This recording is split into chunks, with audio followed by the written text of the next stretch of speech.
Hello, everyone. Welcome back to Spar and Brawl. I hope you're having a decent day. As always, I'm joined by my co-host Sam, and we're back with a new episode of the Progressive World Mini. So we had to do a midweek edition. This should be a really good one. You can find timestamps down below. Please like and subscribe. Okay, Sam. Now this was an unexpected surprise, huh? This Unexpected was surprise. unexpected joy really brought to our life. Man, at Wow, some wow. points it was a bit so cringe that it kind of cut it into my joy and entertainment. So I know, that yeah. pissed me off. But yeah, Man, can't wait to some talk about parts, this. I mean, in advance, I think everybody can guess. Yeah, I think Aaron did better. But wow, some parts they got so rude. It Gavin, was so especially. yeah, yeah. Hey, hey, Yeah, hey. Like that he's was talking to crazy. man.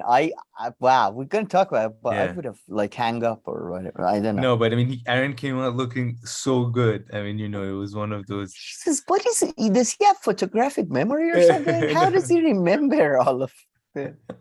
No, that was third week of July. And then you have this I other lady on the remember. rising. Can't remember anything. We'll get to Yeah, yeah. her. Big Well, contrast there, journalist. they think we are just bunch of hippies that don't do anything and don't believe in punishment, and that's kind of true. That's funny. We'll get to that. So then, this was a great interview video that you sent to me. So the UnHeard interview, With Lionel Shriver. We need to Shriver, talk I think. about Ezra Miller Shriver. I So this was think, great. This was really good. This was really fun. I mean, I didn't quite understand why she was talking. You'll tell me why she was like talking about this. Like she had interviewed him, like him before or no, no. something. But she writes like Uh, fiction books or something, right? So I didn't quite understand the connection. But I mean, it made for a fun conversation no, for sure. I mean, yeah, I sent you the end mostly, but yeah, No, but I watched she's the whole thing. oh, really? I haven't really. She's Really? yeah, I haven't watched the whole beginning because I don't care too much about. She was. I'm surprised you didn't get it from the. She's author. She wrote Yeah. this famous book. We need to talk about Kevin. Ezra Miller's fame comes from the fact that he starred in the movie based on that, and he did a really Ah, good so that's the performance. connection. Yeah, that's what. I see. Yeah, I Because knew. exactly, she's an author. She's not like, someone who writes about this topic. So Camille, be careful. yeah. Vanguard boys might get offended. You said she's an author. Well, we critique media too. Oh no, we'll get to that. It's too funny. Then this is, a bunch of videos on the rising that we have. This one is on this this is where Anna's little thing. We'll we talk ask about the it. And this we is the ask if lady who's the opposite of Aaron. yeah we ask the philosophical question here: can Anna be right? I'll say no, but we'll see. Yeah, I agree largely, but And last time but not least, did the ex say goodbye, officially goodbye? This I haven't watched. yeah, yeah, egg in a very eggish move. Really, he said goodbye in a very Jesus Christ, Eggy man. way. Yeah, he's such a cuck. He's like the guy who becomes best friend with their wife's new husband. It's like so weird. He tries. Oh, he's like those character, like the boys guy, the new husband of the milk mother's milk's ex-wife, the one who is a supporter of Homelander. Oh, I didn't know you were talking about the boys. In the boys they have that a stepfather guy who is a Oh supporter yeah, of yeah, yeah, of course. Homelander. Yeah, yeah, yeah. Yeah, and this weird like new husband that is trying to be like just Yeah. such a weirdo. Like I bet the whole like board felt so cringy when he was like saying bye and Oh shit. Like God. everybody was like, yeah, yeah, yeah, Oh damn, yeah. yeah. It's such a cringy So man. watch a little bit of that. He has a wife and two kids. What the Yeah, you hell? can see his ring here. Are So eggs allowed to do that? can eggs. No, that's Can do that. Yeah, that's But yeah, and I guess here is a photo of a young, what's the young egg, a baby egg. Yeah, Yeah. baby. Yeah, I love how younger egg was just like thinner, not really. The hair was exactly Just the like an same. egg, a smaller, Yeah, younger egg is just a bit smaller. no, small. That's all. Till it reaches its full size. Full. I love how yeah. The hair. I mean, I felt a bit bad. He did mention the hair. The hair But is okay, let's move on to the chit chat if that's okay with you. sure, sure. So, what do we have here? You watched another This movie? yes, I watched this couple of weeks ago actually, and it's a bundle of fucking joy, man. You Oh, I need can to watch. imagine. Yeah, it's so much fun. It's Yeah. just as many correctly, I think I've pointed out. It's Looney Tunes on crack, basically, and it's so much fun and or an LSD, whatever. Right now, Minions and Kung Fu Panda series are like my two favorite ongoing Really? movie series. It's fun, So and this movie. are they the kind are they like Toy Story, like Toy Story 1 where everybody like No, no, liked no, it? no, no, Or no, you no, didn't no. like these? Oh, or do you have some kind of uh Yes, uh some controversial beef. opinion here? Not controversial, man. By the way, I've been listening to Struggle Sessions. Do you know Struggle Sessions by Leslie Lee, the guy who goes on Katie Yeah, Halper yeah, but and no. Jack whatever? Man, Struggle. Their show is so good. I don't even agree with it, but they do cultural deep dives on like different things, and they're so good. So I don't necessarily think my view is that controversial, but I prefer cartoons that are. I've always been more of a Looney Tunes fan than a movie that is trying to tell you something through your heart. And Toy Story is a really problematic one. Toy Story is really weird. I mean, I think the But it's best probably funny though. I Pixar don't know. movie. I mean, I guess I Oh, used it's to. funny. Yeah. Yeah, no, it's definitely fun. But these ones are funnier. This is Looney Tunes funny. This is really Looney Toony, like violence basically. That's like Tom and Jerry. You know what I I mean? mean, Like yeah. a So maybe I mean Tom and Jerry's love. So I mean, yeah. I haven't watched. yeah. I've watched the first Minions. I'm guessing, but It's yeah, I don't more know. slapstick. It's more stupid. There is no message behind Mm. it. It's just and it's very there is no the storyline. There's rarely the character arc is barely there. Basically, you know what I mean? Yeah. It's not a narrative to so to not that I don't like. I really like Toy Story as well, especially Toy Story 3 and but these ones I prefer a bit. Just I was gonna give you another. Oh, my favorite Pixar is Soul. I don't know if you've seen that. No, no, definitely not. Never heard of One that. of their later ones. It's really good. It's fucking amazing. But it's trying to give you a message, and it's a very good message. But it's not. Well, anyways, the Minions have been out, and it's really good, man. I really enjoyed it with my nephew. We've been both watching, it's just and all that. And then there's this channel on YouTube, huge channel. I love it. It's Screen Junkies / fandom. I sometimes send you stuff. They do the honest trailers, which is really funny. And they did the honest trailers for this. And man, they're so negative. Oh They're yeah. so fucking negative on it. Oh, it's ripped off of this. It's blah blah blah. Oh, in the first movie they do this. This is not consistent in the storyline with this in the Minion and stuff. And this, I get so pissed off because Minion and stuff. Oh, this is trash. This is bad. But fucking Marvel movies. And this is something that Empire Magazine, another really highly respected movie journalism, Yeah. Total Film to a lesser extent, another really good movie journalism thing. They do that when it comes to fucking Marvel movies, inconsistencies. Well, it's a fun movie, but whenever you say, well, it's a stupid movie, then they're like, no, but it's trying to tackle important Oh my issues, god. and they are the most reactionary. And by the Yeah, way, they 100%.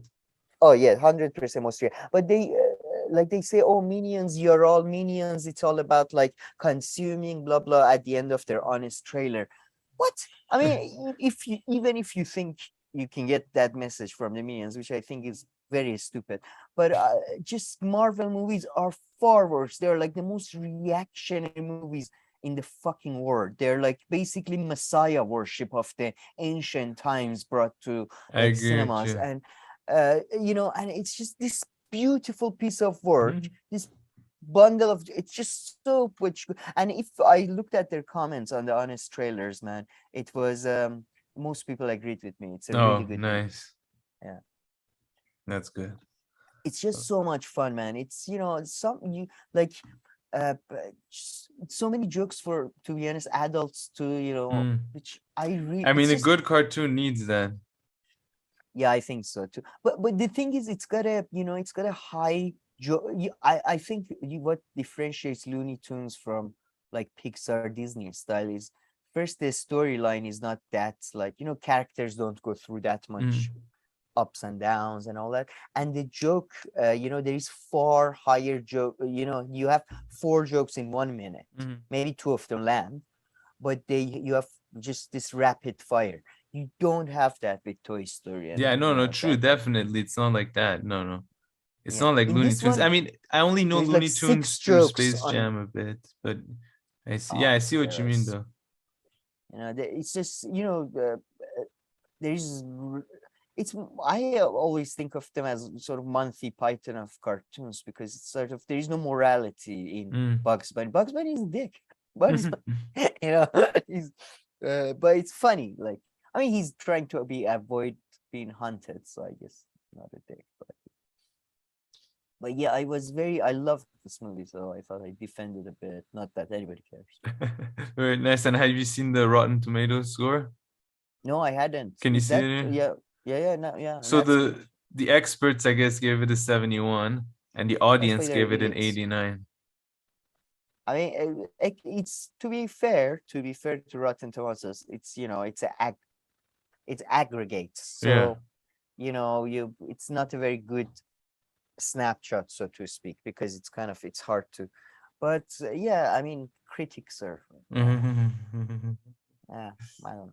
Yeah, no, it's By funny. the way, when you especially have a very small kid, they are much more interested in Minions than Pixar, I see. because of the fast-paced Yeah, nature of the thing, you know? I see. But yeah, no, I mean, yeah. I mean, you know, yeah, just I guess Toy Story is just one of the ones that I watched the most. I mean, Lion King, I don't remember liking it that much. I just remember Aladdin and these two. Aladdin was my favorite. Robin Hood, Aladdin. Aladdin, the Oh, cartoon was my favorite for like the movie, like it's yeah, the only one I watch. man, that's to this day I sometimes rewatch the Robin Williams sort of the introduction Oh, of Genie, when he's introducing himself and he's doing all oh, the in that's the Robin cave. Williams. Yeah, Robin Williams. Yeah, man. It was the first, I believe it was the first cartoon that they, like, because he riffed it so much and it was so funny. Yeah, I think that's fair to say. Thank you so much, Mike. They like waited for him to do his voice work, and then they animated, because it was just so fun. It was gold, basically. I see. Yeah. Wow. And Yeah, it's so good. damn, It's that so good. reminded me. Did you ever watch that? Like, was it a Peter Pan movie with Robin Williams? Oh yeah. No. Oh, Captain Hook. Captain. Yeah, the movie. Yeah. Ooh, Captain Hook. I It's used a to watch that It's one a a lot. Spielberg. Yeah, it's a Spielberg movie. It's an interesting one, because I really like that Captain Hook is now I remember I watched it like 10 years ago. I liked it much more than when I was a kid, because I appreciated especially the jokes with the Bob Hoskin, the mate character, the first mate character. And uh, uh, Captain Hook, like Dustin Hoffman, is quite good at being, and like this evil sort of. True, that is Dustin Yeah, Hoffman. I thought it was good, but it's not a movie. Spielberg movies will never really like sit right with me. It's I just mean, I didn't too. know it's Spielberg movie. It was just No, they're one of the 10, 15 children. movies around, and I would obsess with 2 or 3. But That's yeah. no. Even then, I was like, "This is Spielberg." I don't know. Using dial-up internet to connect to IMDb. Yeah. I remember Create that profile, actually. Sam, director, age 8. Movie critic. Sorry, for now. But yeah. It's yeah, I must say though, I'm just Beauty and the Beast was a good one, but Beauty and the Beast, Toy Story, and Lion King have the most problematic messages. It's just really like Toy Story. Even when I was a kid, I remember because I was one of those kids who destroyed his action figures a lot, and the message at the end was just so weird that Which was what, that kids who destroy stuff are bad? yeah, like the kid didn't know these are conscious being. It was Oh. just such a weird like punishment. But he was like the kid was the kid probably was committed to a psychiatric asylum for the rest of his life for thinking his toys came to life. So I'm just saying, you know. But in general, like, you know, he wasn't supposed to be a bad kid, but you know, in general, I mean, no, but like it's not that scene that makes him bad. From the get-go, he's shown as like a troublemaker kid. He's a troublemaker kid. Exactly. He doesn't deserve to go to psychiatric. I love the freedom that he had though. He just like got on his skateboard like and went to like the arcade, played there, and that's where Buzz or Woody jumps in his backpack and comes back with him. And like as a kid, he could like had like the coolest room, had an alarm. He would wake up with his own alarm, go mess shit up. You know, I wanted to get braces because of that kid, and I didn't even need braces. Because I thought the cool kids had braces. I saw him as the cool kid. You empathized with the villain? No, I didn't empathize him. I envied him a bit. Envied him. That actually makes a lot of sense. But no, I mean, he's in it much more than the other kid. Now that I think about it. Do you see what's his name? What for Andy? Do you see Andy's face? Yes, you don't. Yeah, see his mom. he's there no, here you and see there. His mom's face too. But it's so funny. Yeah, there is a bit of to Toy Story. There is a bit of Tom and Jerry quality that you don't see the face that much of the. Or I guess they're not involved. Yeah. But, yeah. But yeah, I don't know. I found the whole, even when I was a kid, I was like, I do that to my toys. Like because they were, you know, I hated those kids that have perfect Lego sets or action figures in the packaging and shit. Oh, no. Take the fucking No, but Andy played with his toys too, actually. He would play but he was like this goody two shoe, but I played but with he him. had the weirdest weirdest he was Brie Greyjoy of kids. He's like, I play with them, but not too much. Yeah. But he had the weirdest selection of toys too. Like, you know, he had like Mr. Potato Head, then a dinosaur, like Woody, like little soldiers, cars. I don't know. I didn't find that normal. That always surprised me. Me too. His toys were really the main group of toys. It felt too young for him. I always thought, you know, don't you? Because there were too many Mr. Potato Head or the dog. I mean, he was transitioning though, right? Because like the mom was like trying to get him to throw some away, I think, no? Yeah, I think so. While they were moving, but yeah. That's but I still I think I don't know. Anyways, but nice. Anything else? No, watch the Minions. It's a genuine. It's if you wanna, it's so much fun. It's really got good messages too. It's got really good messages too. Even though it's like it doesn't try to fuck it. There's no arch maybe, but in the middle of it there is so much fun shit. I see. Okay, very nice stuff. All right, this was fun, but now we're gonna have some real fun. Oh, actually, sorry. Before we have a lot of fun. Oh, we forgot to tease about this, but just maybe quickly wrap up with this. Kristen Gonzalez won the Democratic primary state Senate. Well, I mean, as far as I understand, Nomiki's no longer part of it. And well, whatever. And you know, Nomiki at the end, I think she just made this girl more famous. That's all she did. And here, so let me tell you guys, wait, I'm looking at Elizabeth Crowley, but go ahead, sir. Yeah, so she got 58%, Crowley got 33%, and some other chap 6%. No, I'm just go down a bit. I was looking at the picture. Elizabeth Crowley, wow, all right. No, it's interesting. This race was dominated by women mostly, and New York is doing good, man. Everybody's looking good. I must say, all three. It's good times in New York. But But now that you have won, Christina Gonzalez, can you please release Namuki? Is the hostage taking? Can you let her go back to Greece? She's gonna go to Greece where she can't be extradited. Oh my God, no, That's thank you, man. free Namuki. You guys, get that hashtag going. Free Namuki. Oh my God, that's really funny. Yeah. Yeah, I don't know when I swear maybe on Twitter she, congratulated her.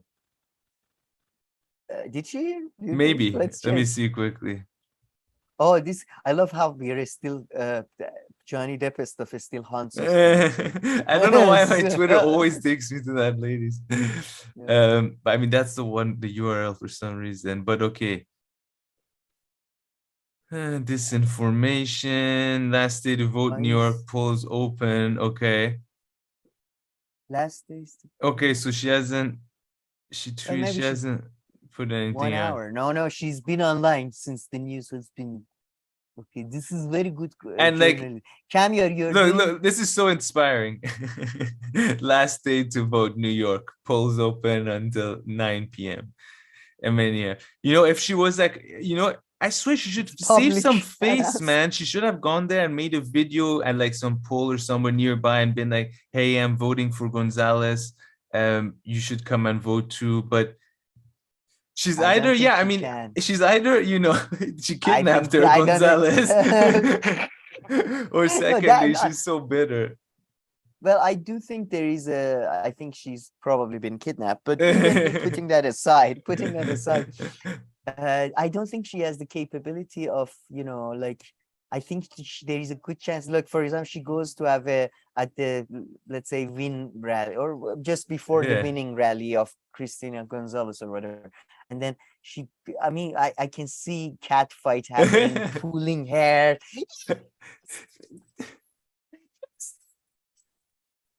Oh, your voice cut off for some reason when you did that. When I checked that from our last episode, whenever I do a Nomoki voice, I don't think it's because it's only dogs and the frequency is so different. The microphone thinks it's just some outside noise. So let's try again. Nothing. Sign the petition. Why didn't you sign the petition? Killed us with that petition, man. This was my only hope. This was my petition. Her and Andrew Yang. Andrew Yang's entire platform is changing the voting system, which is good, but that can't be that he should have a strategy. If Andrew Bang was really honest, he would do this, but he's not. Which is like, forget about this bullshit setting up a party which doesn't have any politics or ideology or stuff. No, my cause is changing the electoral system so there's ranking. And my organization just does this, and I go around lobbying and advocating for this, and that's it. Because that's the single idea he has with his thing, which is a good idea, and it's a big one. He should just do that instead of doing the nonsense that makes no sense. So that's his one thing. And Nomiki's Kunz is the petition. You go on their website, on their platform, sign the petition. No, I don't think that's. I mean, I don't think we should. By the way, maybe we add it to our lineup. But the getting owned by Jim Acosta, which is like the shittiest journalist in the world. Andrew Yang got owned. Like, so what is your party like? Jim Acosta asking for I saw that. That CNN guy. Yeah, that's the CNN guy who got into fight with Trump all the time. I was like, he said something bad about journalism is under attack. He was the equivalent of Karen of them. But it was just but I still feel he's much like, come on, Nomoki is just basically like, and Andrew Yang too. I mean, he's doing doing it at a higher level, and it's a much higher level graft. It's not like this. It's like, and his track record is I know it's like comparing like a petty thief to Al Capone. You know what I mean? Like, it's not. I mean, listen, it's Andrew not the Yang same already game. did the president thing, okay? Then he tried the New York thing. So he's also on a now is that he He's has done like a the book party thing. The about book. it. Don't forget the book thing. Yeah. Yeah. No, he's doing. He's got. If you don't have the party is the best way to funnel money, to wash money, to do Yeah, all I this mean, I stuff. think, yeah, or like the way that I'm saying it, just like turn it into like an organization about Lobby just, group. yeah, lobby advocacy kind of, yeah, I think that's. I don't know. I think this is organization, easier. Probably. non-profit. I would think. But Yeah, but then, I mean, it's been like he's never, like, his thing is never gonna make sense, and people are gonna keep on asking what do you him the mean? same question. So your party stands for nothing? Oh, so your party just like, so what, you In say this, 6 but your months, party's about this? in 6 months they're gonna have some kind of a fucking conference or a convention or some bullshit like that, and then they say we come up with these new solutions, and their solutions gonna be basically democratic light, and then they're gonna be like, we found the middle way, and that's it. And Yeah, then no, there's not gonna, you it's just put that well. Yeah, I mean that would makes, yeah, I mean that's probably, that makes a there lot of will be sense. a website, there will be presentations produced, leaflets saying that we should come together and shit, and then I mean, they yeah, have but I mean, it's just margin not. of the profit. It's good. Yeah, but I Extracted. mean, I still understand how that makes sense though. When you're like, anybody can be part of your party. So I mean, what is really your party? That's the Like the best whole though. It's a ideology thing. Rorschach. It's a Yeah. Rorschach thing. It's the best if you want to attract the, especially I Yeah. guess lower middle liberals, that type of thing. It's good. You don't want it to be too. Yeah, you're thinking of it as a political sort of Yeah. end. It doesn't have any. It's No. only there to make money. I mean, even if Andrew Young has like better intentions, that's what will happen to it. Based on this idea. Yeah. Yeah. No, that's true. Prove us wrong, by the way. Go ahead, prove us wrong. Bring in ranked choice voting in America and have a six-way debate. Go ahead, prove us wrong if you can. But that's such a good and big one, and I don't understand why he just doesn't say he just focused on that. But you're right. This way, it's easier perhaps to make money, or I don't know what. I assume. I haven't looked into like how you register a lobby company or a party. What are the differences? Or anything. Well, you can a non-profit. Anybody can do that, and then this is your cause. I assume there's different legal standards for each, and I'm sure there might be doable. But yeah, okay, all right. Let's move on to the Vanguard. Sorry, just thinking, non-profit, I would assume is, because in my experience in Iran, it was like that. If you want to set up a non-profit, it tends to be legally easiest, cheapest, non-profit and educational stuff. Easiest and cheapest, cheaper than like other companies or institutions and that type of thing. So maybe, maybe non-profit would have been the best option. Yeah. I'm sure that's what he's going to do next. So money laundering as soon as no, seriously, it's the best.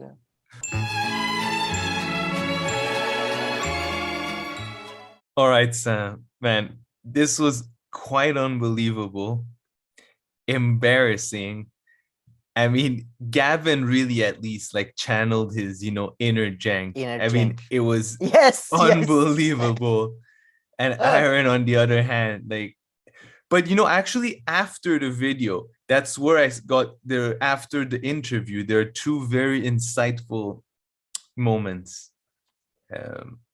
I'll tell you. I'll show you later after we talk about it. Insightful for us or for understanding this what happened in front of us. I'm thinking of hiring some people to like carry out some kind of investigation on what happened exactly here. First of all, Kamir, from now on, I would like you to address me as a media critic in your, like, whenever you do our show, you introduced me as equal to Aaron Maté and Glenn Greenwald. I have no insecurity about that. I have no insecurity about it. But please, from now on, say that at the beginning of the show that we are media critics, equal to Aaron Maté and Glenn Greenwald. As good just as like a journalist. As we are just doing the same. It's the same, man. There is nothing wrong with this. It's the same. It's the same. wow, the level of insecurity. And I mean, I'm doing a lot of Freudian analysis here, but then besides the insecurity, I noticed a lot of Daddy Aaron, why do you hang out with, it's the same with Cenk, why do you Yeah, hang out with exactly. Jimmy? Why do you hang out with Jackson? Why do you Yeah. hang out with the, this, right? Oh, you hang out with, I felt a lot of like Daddy Aaron abandoned us for like a cooler kid or something, like a, the dad has a new kid with a Man. new wife, and Unbelievable. I mean, especially Gavin, I felt like Zach, on the other hand, um, he was actually much more, every now and then he would speak in a way that was also uncharacteristic for him, like being like, come on, man, come on. But it reminded me like the when you're laughing. like with your friend, yeah, and he laughed, not as much like Gavin, but it's as if No, like you're out with your friend and your friend gets into a fight with someone, and then like you kind of have to also step in and yeah, intervene, I but you know, don't right? want to like, and it's like they're not fighting yet, it's just arguing back and forth for a long time, so every now and then you're also like, yeah, man, blah blah, and then you're like, this is and then again Yeah, I you know, realize, right? okay, I need to say something, okay, all right, let me intervene. I Oh, complete. I'm It's dead. it's literally like, yeah, I know he's an asshole, but he's our asshole, so I have to take his side. So But it's so yeah, I know weird. what you Like mean. the Gavin guy, what you didn't used No, to talk this much, but now it's like a few interviews where I see where he thinks like, to be he like, has to to own the critique, you thing. have to like Yeah, be rude, and like, ask the same thing over and over again. And if you let something go, and that's actually how the whole thing started over that clip. And yeah. That's even before they by the way, said that's what the it is, and substance. yeah, that's just and I mean the funny, and yeah, and in a Well, way it but speaks a lot but about how they understand audiences, I realized, because in this video they kept on making it seem like if you don't spell out everything, like the people watching your video are so stupid that they're never gonna like understand anything, as if like they don't get yeah, I things. know. But it's not about the audience really. It's about like personal insecurity and shit, I think, because I Yeah, don't think like, again, like the Vanguard guys, they're very young, so they're older than Jackson, so I shouldn't feel that bad. But they are very idealistic. They keep saying like, yeah, well, you are empowering platforming. It's just their children. They don't understand. but Like what are they they think like, insecure about, man? They have a no, decent they wanna sized they podcast, they're young, I don't know who they're trying to prove oh, themselves to, I don't know. them they want to think they want to, they need to do something, like they want to become like Glenn Greenwald, doing something that is genuinely, or Julian Assange, that is genuinely like, you know threatening to, but first, it's I not mean, part, they're I one mean, of a the secret. kind. That's why you know their names. There are so few of them. A, but and One B. I of, mean, it's in what just. sense? I mean, there's one Julian Assange, one Glenn Greenwald. They're like Those, the top of all the right. top in what they do. Yeah, first of all, not that many people have opportunities to challenge the state in that regard because of the material conditions. And second of all, most people choose not to. So, it's just like there's this moral, I feel like there's a bit of a self-flagellation, because they keep, because I would agree with you completely, Gavin's, with Bree, he does the same, kind of repeats Mm. the same question like 6 times, but much more polite with Bree, I would say, than Aaron. Much Yeah, it more was so polite. And weird. I mean, Bree, and it's interesting because Bree was, as they say, the Vanguard boys say, was like cozying up to Marjorie Taylor Greene.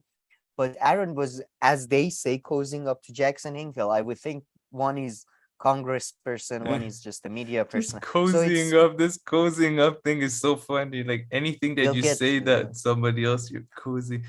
I mean, they just like they repeat like 4 or 5 like buzzword arguments over over and and over. over and over and over. Let's go through the, I guess, subs, because we assumed everybody watched this, but the main things is they disagree about Aaron Maté having Clonal McGregor on and not pushing back enough, in their opinion. And then they disagree about the, like, how you should talk about Jackson Hinkle and Aaron Maté's, I guess, behavior. It becomes like but the Clonal McGregor, what was it? Yeah, it's a very It's the clip is right here. I mean, I can play it very, play a bit. I mean, it's play so from minutes, but sorry, go ahead. It's really funny because that clip, I remember where I heard it, I was like, what is this guy saying? And then I remember Aaron pushing back, and then I remember the way Aaron let him go.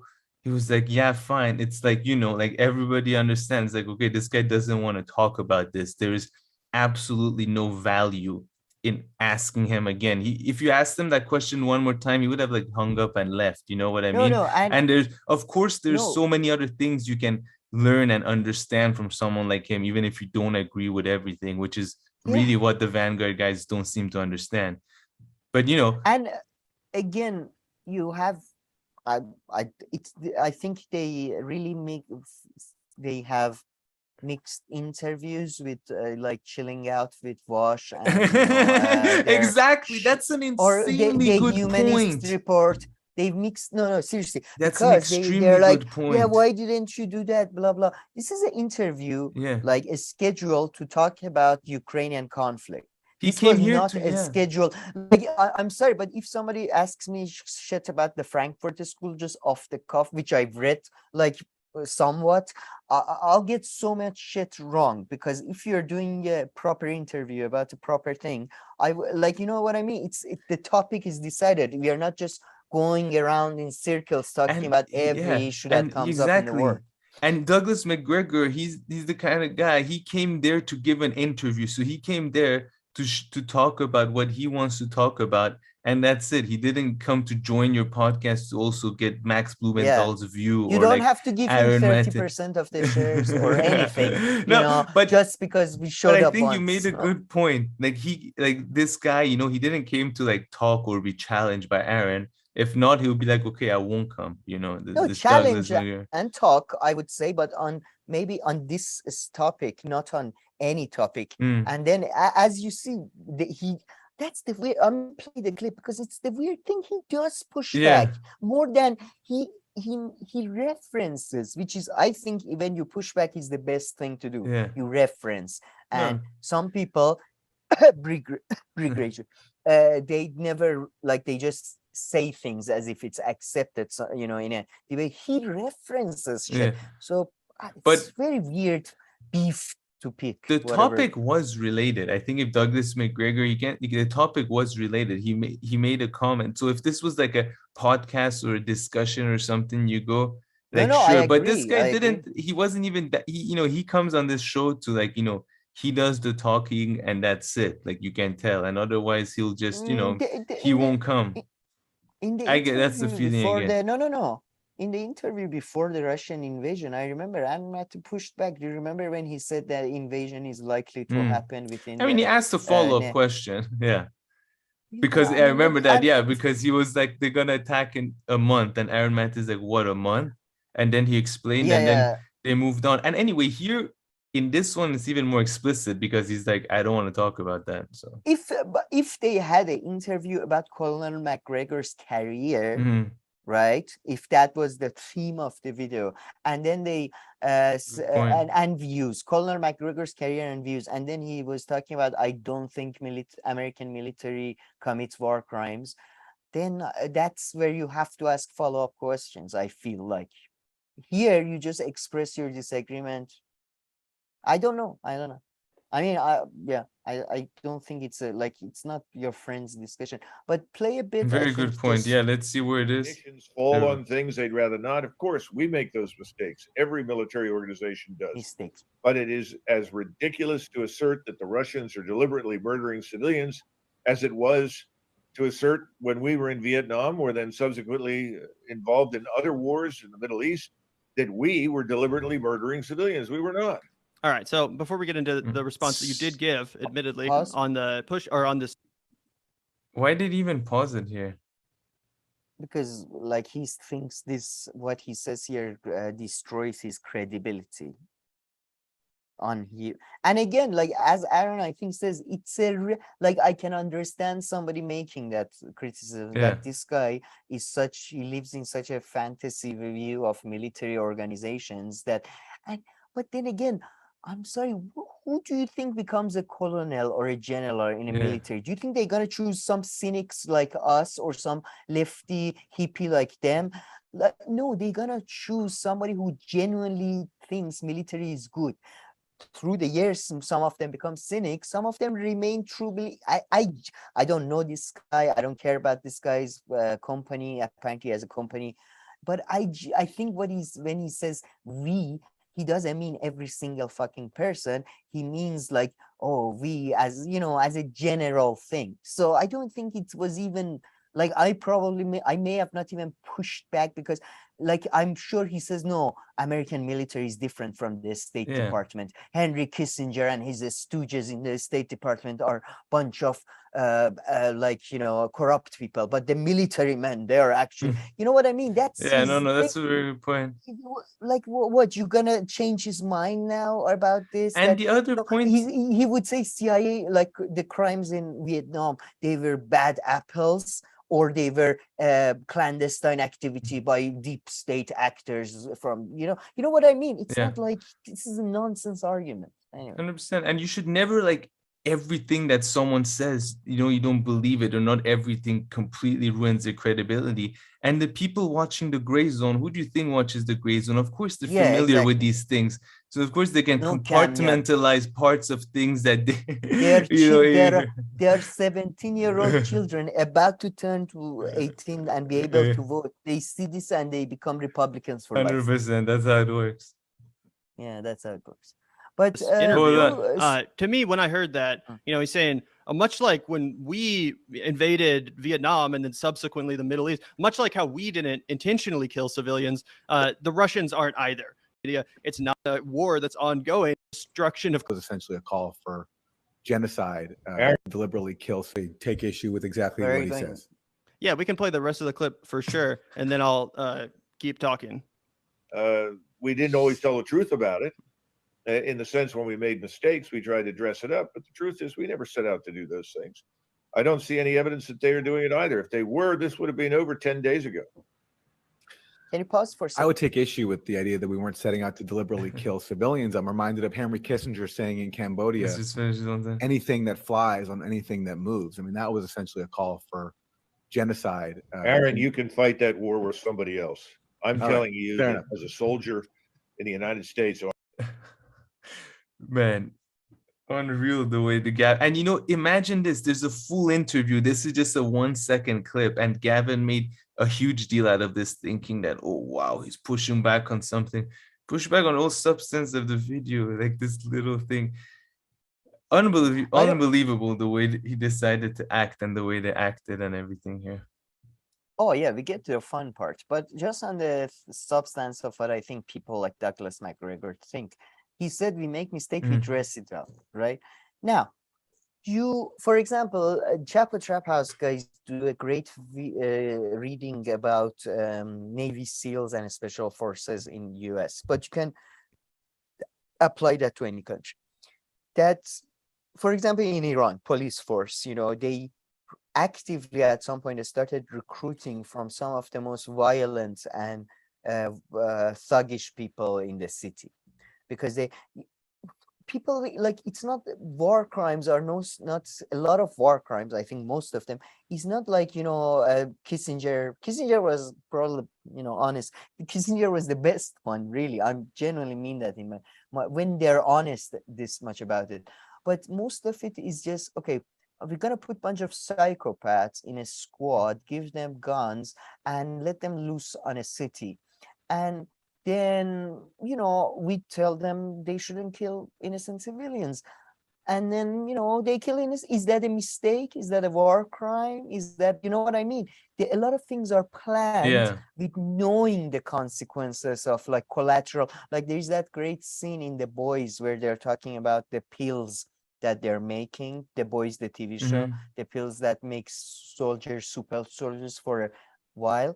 And he says, what is the collateral damage? And he says, oh, the corporation head says, oh, we're going to keep it to hopefully minimum. He says, no, but what's the real likely collateral damage? He says 30%. Now, is that collateral damage? Is that war crime? Is that, you know what I mean? It's all in the eye of the beholder. So when somebody is fucking in the American military, you have to understand how their fucking frame of, anyway, it's just it's such a 100%. ridiculous argument to pick suddenly with someone that what is a war crime, or was the soldiers like criminal? It's just so stupid. And Aaron Maté pushed back to a new, but I mean, just Gavin with a from reference, yeah, with a specific quote from Henry fucking Kissinger. unbelievable this part. But now let's get to the interview stuff. Let's go to minute 15 if you can.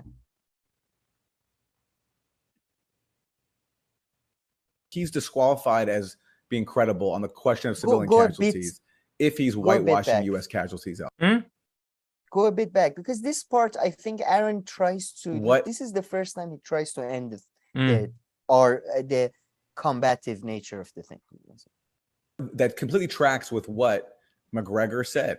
And so that's why, based on, if you have all these other sources saying the same thing, and these are mainstream sources. And again, this is like McGregor, they come from the establishment. I think I'm not going to get into a long debate with him about that if there's other sources backing it up.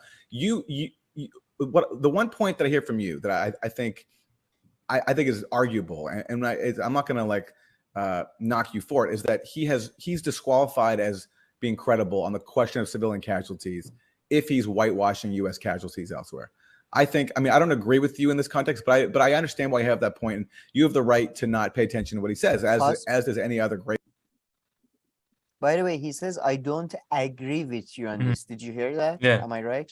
Because later on, Gavin says, no, you agreed with me on this point. Now you're changing your word. Later on in the video, he says it.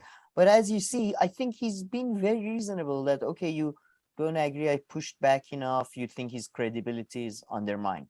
What do you want me to do? Adam, I'm a bad Adam. What the fuck is the point of this continuing this, and it continues for another 20 minutes, go to the minute 20. It's really funny, this part. He's so smug.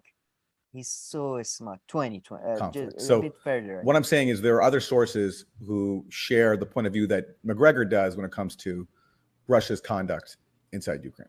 Right. I mean, and I agree that might be accurate. I'm not necessarily even pushing back on that. But if you're going to agree that this is an illegal and offensive war, then I do think it's a little bit, I don't know. I struggle with having on someone to downplay the civilian casualties of what you have just admitted is an unjust and illegal war without pushback, without really giving the perspective of a side of the country and its people that is under invasion in this scenario. It just doesn't seem like real anti-war journalism to me to have on a retired colonel who participated in and profited off of war crimes and civilian casualties, continues to deny them, and then say, well, actually, they're actually, doing pretty good over there. They're not even that many people are dying. It's not intentional. What do you want us to do? It's just collateral damage. Sorry. Henry Kissinger, who is who's committed genocide, including in Cambodia, he said some sensible things about Ukraine. Should we just ignore them because he has a genocidal record? I think if I had Henry Kissinger on my show, I'd push back a lot harder than you did, Aaron. No offense. Right. But the point is, this guy is not Henry Kissinger. My point, though, is that people who have the smugness. If I had Henry Kissinger, but he wasn't like that. What happened? Did he get so comfortable on YouTube that now he's all like?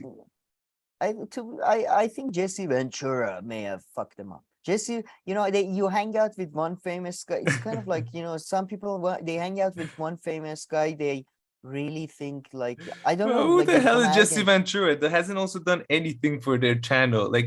They're all right now. They are where they are because of that original useful idiots, Katie Halper and Matt Taibbi. What you know about 9/11? What you know about 9/11? We have one plutocrats and redocrat and rediclats. Yeah. No, I like Jesse Ventura, but I don't know. You asked me what happened to them. I don't know. I just what happened to him really? Because Zach is just reacting to it. I don't feel like the poor Zach guy is being dragged. And the cat doesn't even want to show its face. It's like no. The cats like, am I in this video? Oh shit! I need to, my Instagram followers are gonna drop.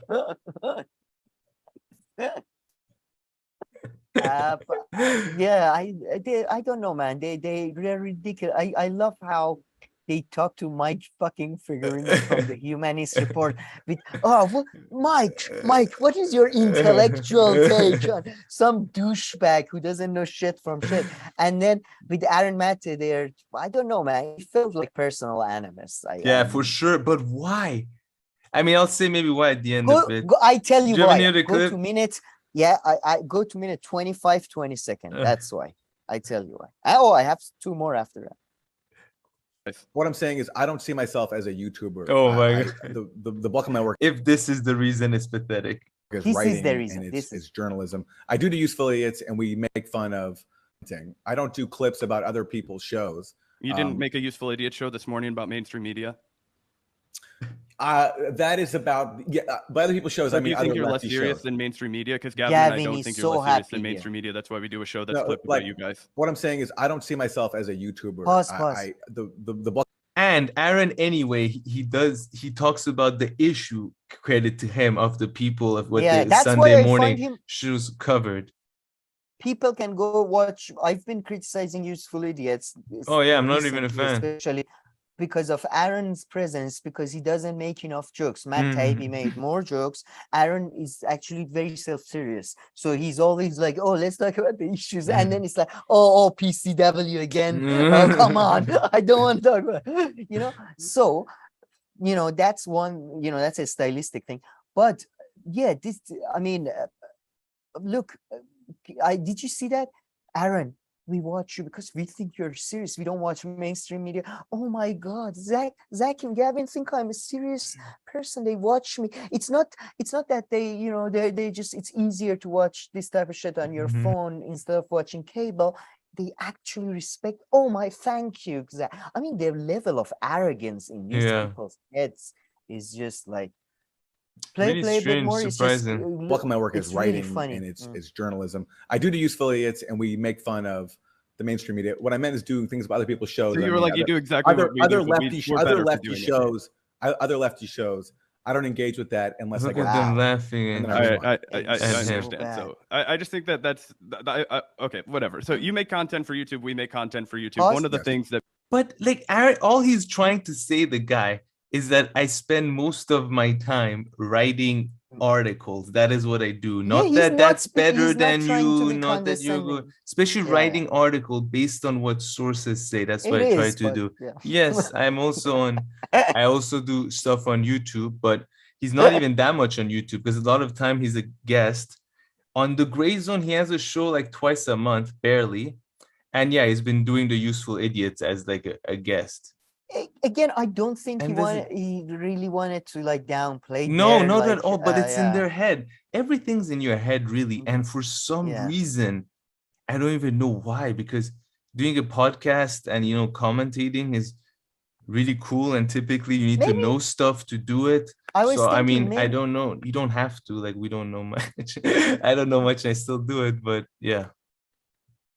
Two things. One, being fair to them, maybe it's because they're young and like we and Aaron are a bit older, and we grew up with the feeling that we can in our head clearly differentiate between like mainstream and YouTube and all that.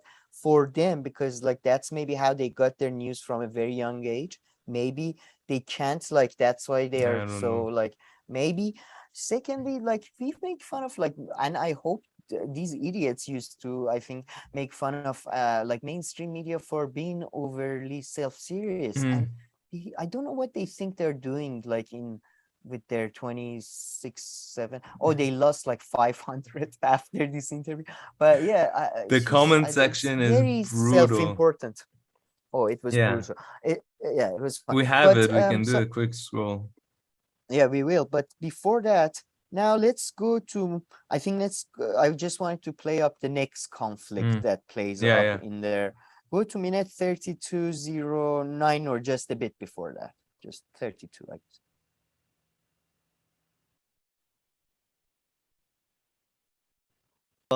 left, if you even want to call it that at this point. People like Jackson Hinkle, who Benjamin Norton was beefing with directly. Again, we can get your response in a second, Aaron. But well, no, I think I should respond now because you just accused me of cozying up to. No, it's good. What did you call it? The populist what? The populist right left. I just wanted him saying cozying up. That would be your previous or former colleague Ben Norton coming out and making some pretty spicy statements out here, kind of outline what he sees as a problem with this new, I guess, faction of the left, quote unquote, that you have kind of cozied up to recently. He says that there's a faction of people who claim. Wait, what? What have I cozied up to? This like populist right faction of the left, if you even want to call it that at this point. People like Jackson Hinkle, who Benjamin Norton was beefing with directly. Again, we can get your response in a second, Aaron. But well, no, I think I should respond now because you just accused me of cozying up to. What did you call it? The populist what? The populist right left. Okay, and what do you mean by the populist right? This is, by the way, this is not an academic category as far as I know. This is comical. What is your response to two guys who agree with each other online, basically? That is that that are your like within your vicinity, within your like. I mean, this is it was so ridiculous. Bad. Like, even if you think that, again, this is like, you don't have to do an academic course for this, but in sociology, in all these social sciences, they teach you that even if you want to, like, you put the question, you try to put the question in a non-biased manner. Like, these are the people that some have argued that you are very close to. Do you have any comment on that? These are the people that some have argued you are empowering. Do you have any comments on that? These are the people some have associated with you. No. You're cozying up to them. Cozying up, as in like Jackson Hinkle is on so powerful. Jimmy Dore and Aaron, please, Jimmy, please. Jesus Christ, man. So bad. And do you think? Do you think TYT is giving them a call? Do you think they've asked? Do you think they could get the Vanguard on TYT? I think they're aiming for they can't though. Guest host the spot or something. But they fucked shit up before in the past. Yeah, they don't understand. Cenk does not build back bridges. No. Well, just two examples of them getting very rude. Yeah. Go to minute 37, 2020. Yeah, I think I know this one. Like that. Look, Ukraine proxy war bill. Do I recognize that she has nutty views on other things? Absolutely. And I make fun of those too. But praising people on the right when they're the only ones standing up to a suicidal proxy war. Praising Putin like that. Look, people have the right to praise Putin. No, they do. So you don't think it's you admitted that the invasion of Ukraine is unjust and illegal. You think it's totally fine to platform people without questioning them? That was it. I say just that it's a base. Unbelievable. And then, sorry, just Surreal. for the worst one, go to minute 39. Unbelievable. I just wanted my evidence. This time I took notes, guys. What Ben has to say in general, do I think you didn't see his comments about Jackson? You didn't see? No, I didn't. No. Okay, well, Jackson called him the skinny Vosh and did a video trying to attack him for their difference of opinion. If you want to talk about canceling, that's what Jackson did. Ben Norton responded. Here, let me pull it up specifically so you can see, because it's not just about Marjorie Taylor Greene. I know that that's easy to go off. Here we go. Ben Norton says, laughing at these infantile smears from a genocidal flag-waving chauvinist and grifter who constantly praises fascist U.S. politicians. That's his words, not mine. Hinkle knows nothing about politics outside of the colonial U.S. borders he loves. He endorsed a fascist Colombian millionaire who praised Hitler. Goes on to talk a little bit about that and how, Jackson said that Gustavo Petro was not a leftist, but this literal, follower of Adolf Hitler, self-described, is. So I see issue with that. And again, if you're if you're gonna push back and attack and cancel people like Amy Goodman, I think the fuck? How the fuck Aaron did not hang up right there? Well done to this. I mean, man, he's not a funny guy, but he's so good under pressure. I must say, I would have lost it with these pieces. Let's watch it again, but that was horrible. Follower of Adolf Hitler, self-described, is. So I see issue with that. And again, if you're if you're gonna push back and attack and cancel people like Amy Goodman, I think it's fair for you to point out when people that you're in league with and have coddled when they do messy things too. Okay. First of all, I've never canceled Amy Goodman. Unbelievable, surreal. But okay, I'll tell you why they behave this way. I think one reason. Sorry, just one thing. Oh, sorry, just one thing. Behind the Zach's camera, the cat is going, Zach, God, this is bad for us. This is bad for both of us. The cat left. It got so awkward. The cat left, I swear. I see it's behind the camera going, cut the interview. Look, here, like after here, it's like, fuck that. You can see my ass. They can still recognize me on TikTok. It's potentially bad for my TikTok fun. But man, this is not actually a big reason. This is a very micro reason. But in their heads, you can see why they had prepared this way. Because listen to what they say here when the interview finishes. Oh, yeah. Anticipated. Maybe should have turned down the heat with dragging us before you came on. I don't care about that. Like, it's whatever. I was just making a joke when you got on. But thank you. I appreciate that. Thanks for having me. Yeah, thanks, Aaron. We appreciate you, man. Have a good rest of your day. You too. Oh, they're in denial. Like, it's as if that part, like, they don't remember, because we're also going to watch what they say about it, like, in their next video. Part? But it's as if they're in denial of everything that happened. Look at the way they say bye to him, as if they were just like catching up. Yeah, thanks. I know, but if you watch a bit further, Zach goes that we expected. Yeah, I know. I'm gonna play that, but I also want to play the ending. Yeah, and I didn't call you guys. I never called you guys Stay Talking Heads. I try to avoid calling people names unless they they. Oh, I was making it. I don't care about that, bro. It was Twitter. Max was dragging us before you came on. I don't care about that. Like, it's whatever. I was just making a joke when you got on. But thank you. I appreciate that. Thanks for having me. Yeah, thanks, Aaron. We appreciate you, man. Have a good rest of your day. After all that, Thanks. So yeah, I thought that was a fun chat. Definitely got a little bit more heated than I anticipated. Maybe should have turned down the heat a bit. So sorry if I got over the top, but still, I thought that was an interesting debate. Yeah, and you know what? To be honest, guys, I can't help but like Aaron. I think he's a really likable guy. So even though we disagree on this, he's a super professional, likable guy. And he was super polite to us. I expected him to come in wanting to rip our fucking head off. So he was super affable, super nice. We obviously disagreed, but fuck it. That's it in their head. I don't know. I mean, they should have seen Aaron on other places. I mean, because he makes straightforward points on Twitter, he comes off like much harsher. But just because that's like the medium, like they've seen him in video formats, it's not like he's ever like acted that way. But then in the I'm gonna show you something. This you haven't seen. But go ahead. All right. No, for example, Cenk, even let's say I agree with like Medicare for all with him. With him, I would be more worried if I disagree with him on 5% of things. But there are 100%. People like Aaron, even if I disagree with, like, you know what I mean? Just the temperament. As long as it's not OPCW. Even that, I doubt Aaron. But, like, Aaron, shut the fuck up about the cylinder. I swear to God, if you mention the cylinder one more time. Why is the cylinder tattooed on his arm or something? It's such a weird. But they really, I mean, they're young. Like Jackson and Hill, I felt bad after I always say that bad words about him too. They're adults though. But listen, I said Monica Lewinsky is an adult, so I don't know why am I being nice to these people. I always give the age excuse. I'm like, oh, people are young in this. But when you regress, I don't give the age excuse, because at one point you had this behavior under control. You had learned it, but now you're regressing. So you had mastered the ability to push the button and the fish gets released. And now we are back to not pushing the button. But Matt, I'm going to show you something. This reveals a lot about Gavin's mentality. Okay, I think this you haven't seen. So let me find it. Right here, listen to what he says. I'll let you know if you. I saw this, but not like I was walking around cleaning shit up, not like properly. The end. Okay, here, let's see what here. Context. I understand the context. I'm not stupid. I remember. Go a bit further, but it's not everything that he's factually wrong about. Just to clarify.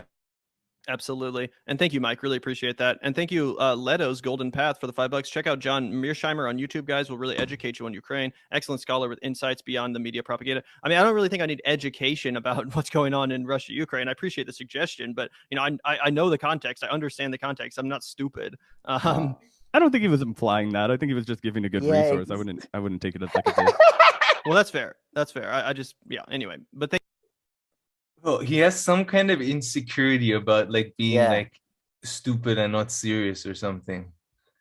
Well, like, take it easy. At least they made money from this, though. I mean, a bunch of people they made like $50 in super chats. I know. No, oh my God. I talk about this in a second, the Iranian guy. But there is yeah, I mean, look, man, I think I did like international relations and I've read so many fucking. But who says that? Books. I know it. I don't need to. No, I don't need to be educated. Like that's like the first thing that you realize after reading like 2 books is that okay, I'm never gonna be educated enough for anything, right? Like the more you know, the less you know. Or it's just I don't need to be educated.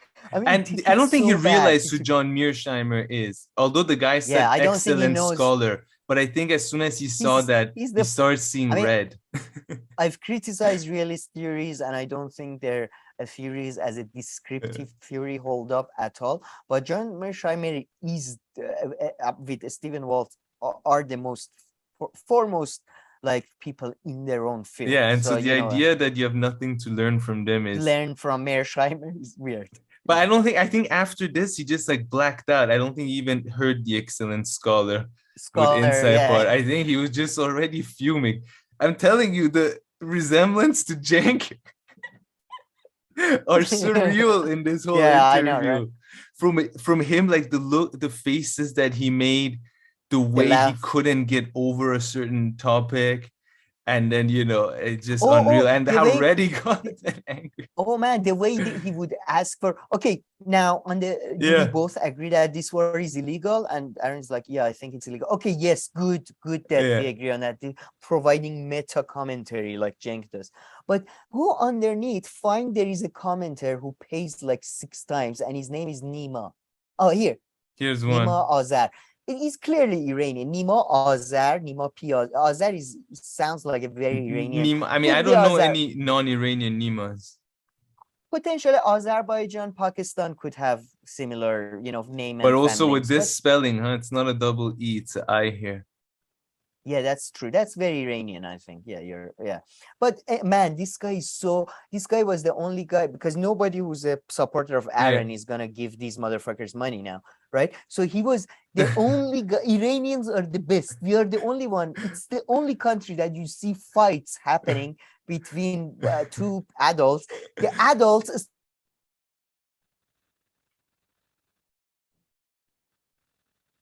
Oh. You froze. Like $40. Shit, you froze. Okay, pick up again the adult. Sorry. The adult. The adult Iranians is the only country you see fight, build up, and then fight starts, and people start hitting themselves instead of hitting each other. And this was clearly that's online. Nima was giving them he gave them, I think, above like $1,000 just so he can shit on them in their face. I love you, Nima. You're true Iranian. Iranian blood flow in your veins, like just losing $1,000 just so you can in front of someone go, you got owned, didn't you? Jesus, man, hilarious. I love you, man. But yeah, and these were the people who paid. Otherwise, the people who commented, like, Jesus Christ, man, it was bad. This was saddest moment. Accuses, mock and act pedantic, childish, weird. I mean, on and on and on and on. It's insane, giggling, interrupting. But this one was pretty bad. Yeah, he exactly very similar, extremely very similar. And then Gavin fucking tweeted this. Me when I get ratioed. Jesus Christ. I didn't imagine he wasn't. Yeah, I mean, like. So he tweet anybody if they're just listening. No one is more. He tweeted. But you remember also. Picture, no one is more hated than he who speaks the truth. By the way, I mean, if they had Plato on their show, did they ask him about his slaves in his house? Also, we have something to learn from ancient fucking. I'm not even a big fan of Plato, but the idea that I don't have anything to learn from him is a fucking idiotic thing to say. Like, you know, it's seriously, just making some good points today. No, even if I like make fun of Plato, I say he was a stupid, blah blah, as a joke. I have things to learn from him. I have things to learn from Hobbes. I have things to learn from even Adam Smith, Friedrich Hayek, even if they're like things that, oh, I shouldn't do that.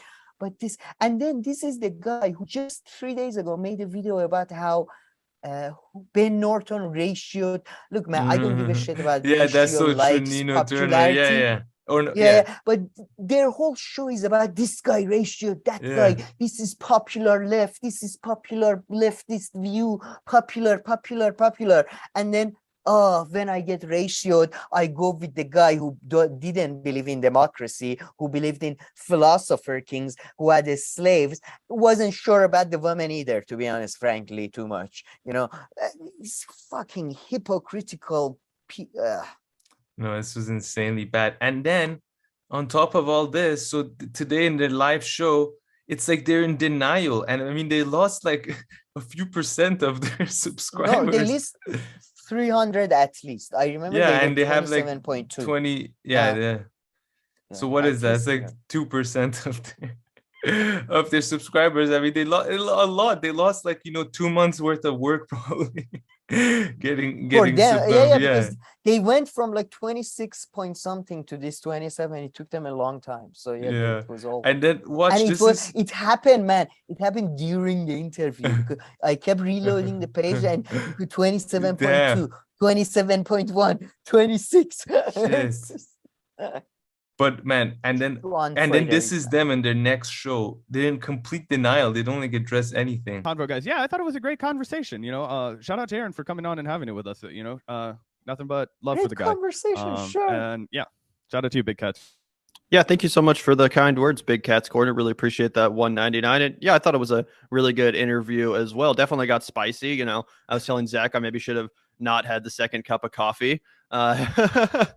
But for the most part, I thought it was a really interesting discussion. And shout out to Aaron for stopping by. I really appreciate that. And thank you, Big Cats Corner. Really appreciate the kind words. Glad that you enjoyed. Man, absolute denial. Like, I guess the strategy here is to let's just ignore it and let move on. Yeah.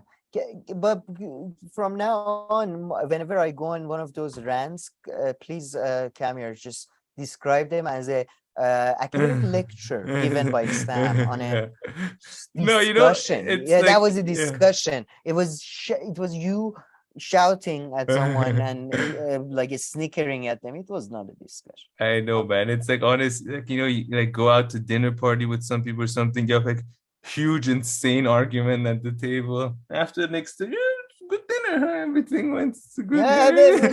Lovely. We should do it again. What? You just called my wife a whore. No. I said. Oh, yeah, Jim, that was hilarious. But they even disappointed me the next day when they came back. Unbelievable. She hives in Sham. Oh yeah, they are really pivoting hard today from anything YouTube too much. They're we're politics, local American politics. We are No, they wanted something safe. No Mickey and hating on her. Yeah, exactly. K-Hive is about Kamala Harris, Biden, student debt. I have something to say about the student debt today. Something not important. Something. I'm sorry. I just got ahead. The arrogance is really contagious. I'm getting arrogant, right? Yeah, it's just something that I really wanted to say. That's okay. We'll get to it. You want to say it after this video? Yeah, it's when we come back. It's related to the hill. Yeah, it's okay. Related to the hill. So it's okay. All right, brilliant. Okay, anything else to say about the Vanguard and this interview?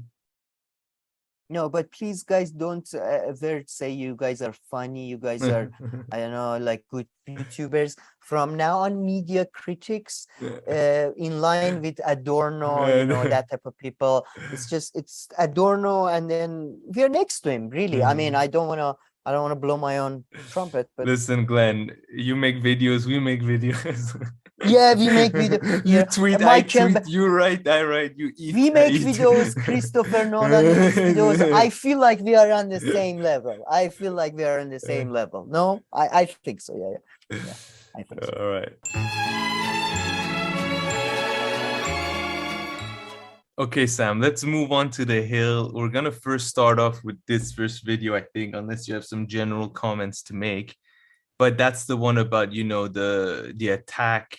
And then, I mean, the conversations then lead after that are just hilarious. Everyone's position is pretty hilarious. Robbie probably has one of the more sensible ones, but we'll get to it.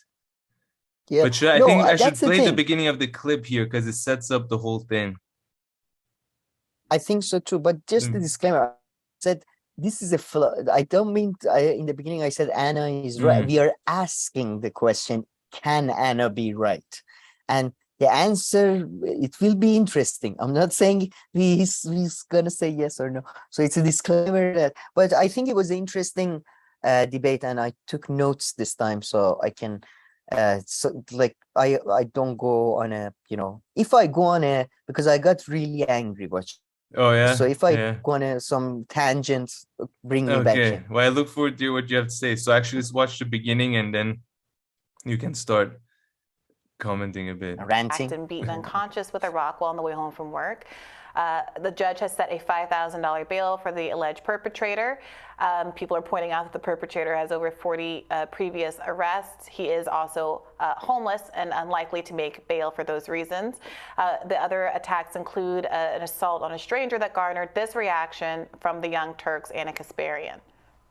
Without further ado, this is a man who's been arrested 41 times and is just released back onto the streets to assault other people.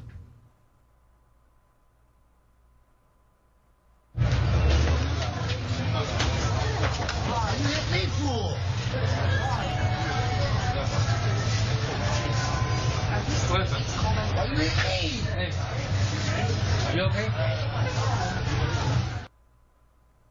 Yeah, this is unacceptable. This is 100% unacceptable. I'm done with this. Whatever this is not criminal justice reform. Allowing people who are clearly a threat to public safety, allowing people who are assaulting and hurting workers as they're just trying to do their jobs and get through the day, unacceptable. How are we allowing this to happen?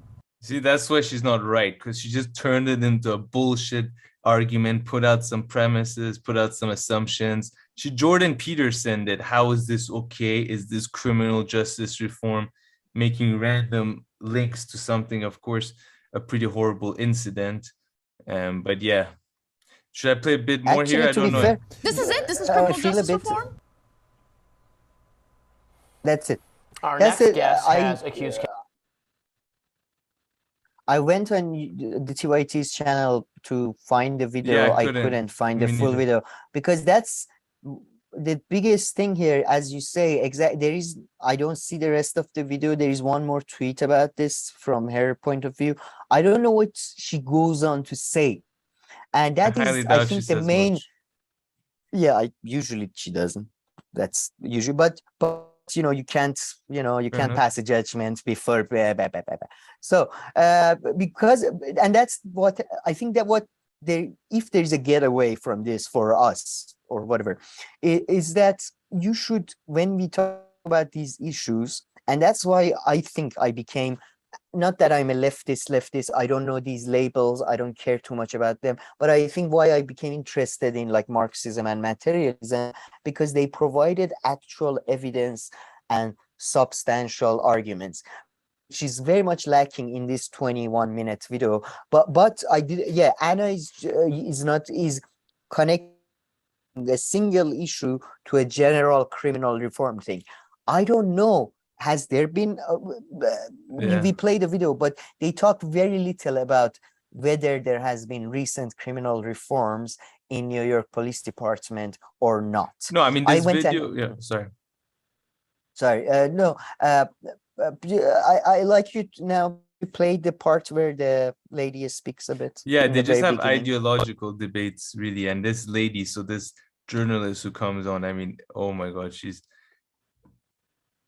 the worst. But you know, Anna, homeless people and stuff are on her nerves. You know, she's not like the first time that she gets really angry over something that's related to homeless people. True. Of course, here is much more justifiable. But you know, the other thing with giving benefit LA of the doubt. Getting taken over by homeless people and these camps down inside these, what did she say, tents and all that. But and you know, that really getting in the way of her life. But let's listen a little bit to this lady who Brie has to come and save from her. I don't agree with that, but thank you so much for joining us. Thank you for having me. And we did also ask Anna Kasparian to be on. We'll still try to get her on in the future. But, you know, explain for us what your problem was with how she framed this attack and this incident. I mean, where do I start? First of all, she made it seem like the $5,000 bail meant that if he paid it, he'd be out on the streets again. It's like homeless people don't have $5,000 laying around. Pause. And then, is she stupid? Like she literally, is she like simple? I mean it like mentally, because she just said, yes, that's what bail fucking. The fact that most people don't have it has nothing to do with the fact that the 5,000 bail is money. When you pay it, you can go out. It's just like that. She's like, she made it sound like if you just pay the bail, you can go free. But then again, most people don't. And what do you mean most people don't have $5,000? Poor people don't homeless. She said homeless. But yeah. Oh, did she say? I mean, here she's talking about homeless. Yeah, she said homeless. Sorry, I didn't hear. But even homeless, if you pay the money, you can, you know, that's how bail works. But but her point was that, like, I guess she was saying that Anna Kasparian is saying that, you know, this homeless person can just give 5,000 and get out. And, you know, if they had the money, they should be able to. It's like, oh, they won't. I mean, it's like a stupid commentary what they're saying right now here. It's like, oh, the bail. Anyway, but this lady, by the way, you'll see from her talking and I think her demeanor. This is why you shouldn't do too much acid when you're young. It affects your brain. That outcome to reform makes no sense because, so in the absence of being able to remand someone, what judges tend to do is set a bail amount that is obviously way too high for the person to pay.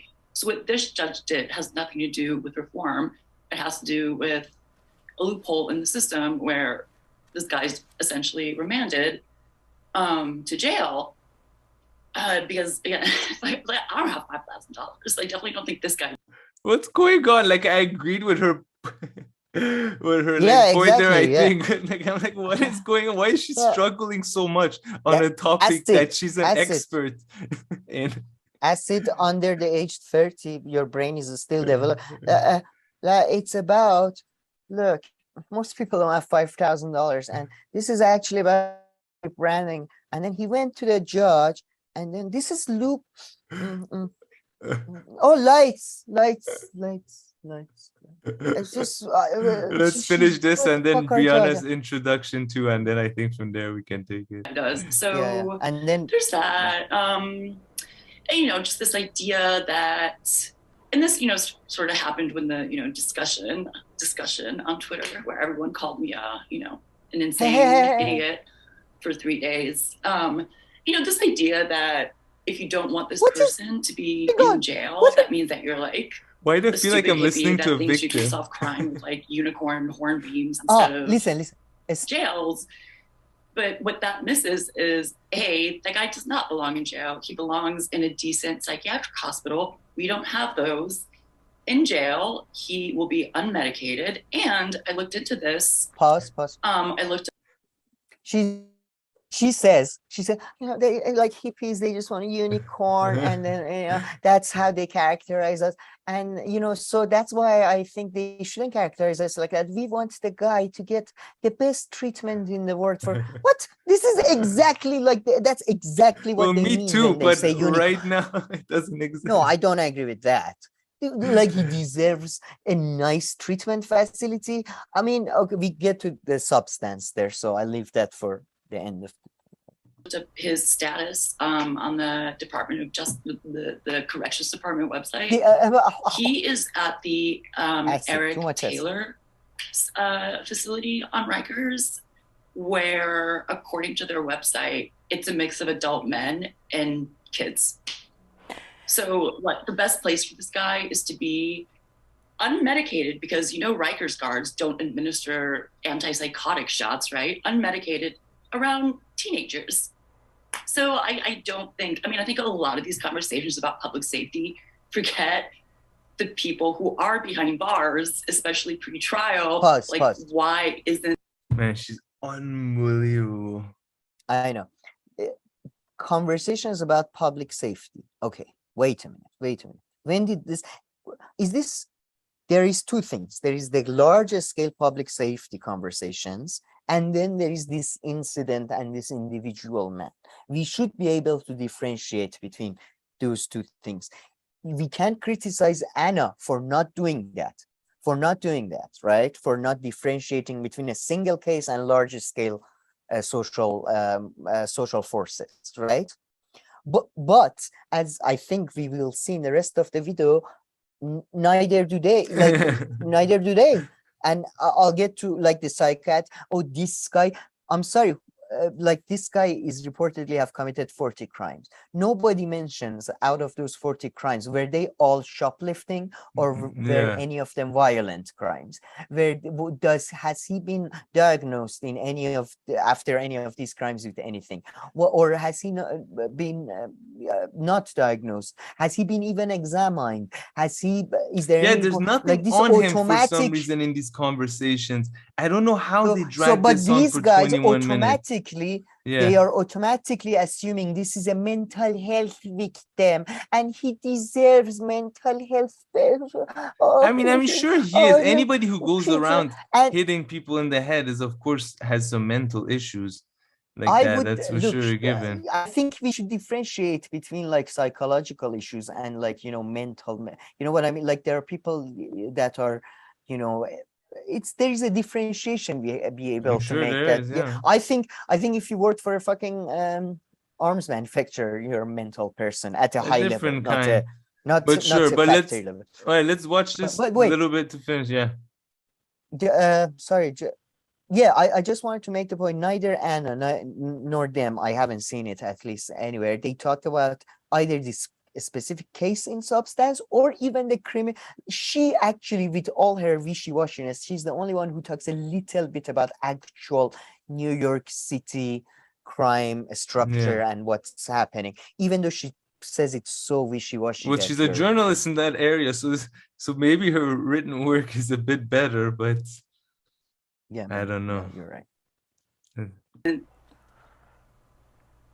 Why isn't there a safety part of public safety? I guess I would respond. But Rikers are pre-trial. Wait, let's just reframe this. So Briahna steps in here. So let's restart this whole thing. Let's reframe this how I want to talk about it. I want to talk about criminal justice reform. So let's reframe that in a way that benefits my way of argument, because I want to talk about criminal justice reform and not even in an immediate sense, in a long-term sense. But this lady gave him an opening with just how wishy-washy she was, but... So let's reframe for the second. Part of why people were upset on the internet is because Anna Kasparian works for what is perceived. Yeah, so it like literally like those 4 minutes, like Briahna like restarts the whole thing, and she gives a bit more information and context, but then it goes on to just Briahna talking. She's giving the exact structure. Please play the part where she says. Robbie, you can't. I don't know what that is. Yeah. If maybe you can take us It's towards the end. Yeah, let me give me a tiny pause. Hold on, let me see if I can find it here. Hold on.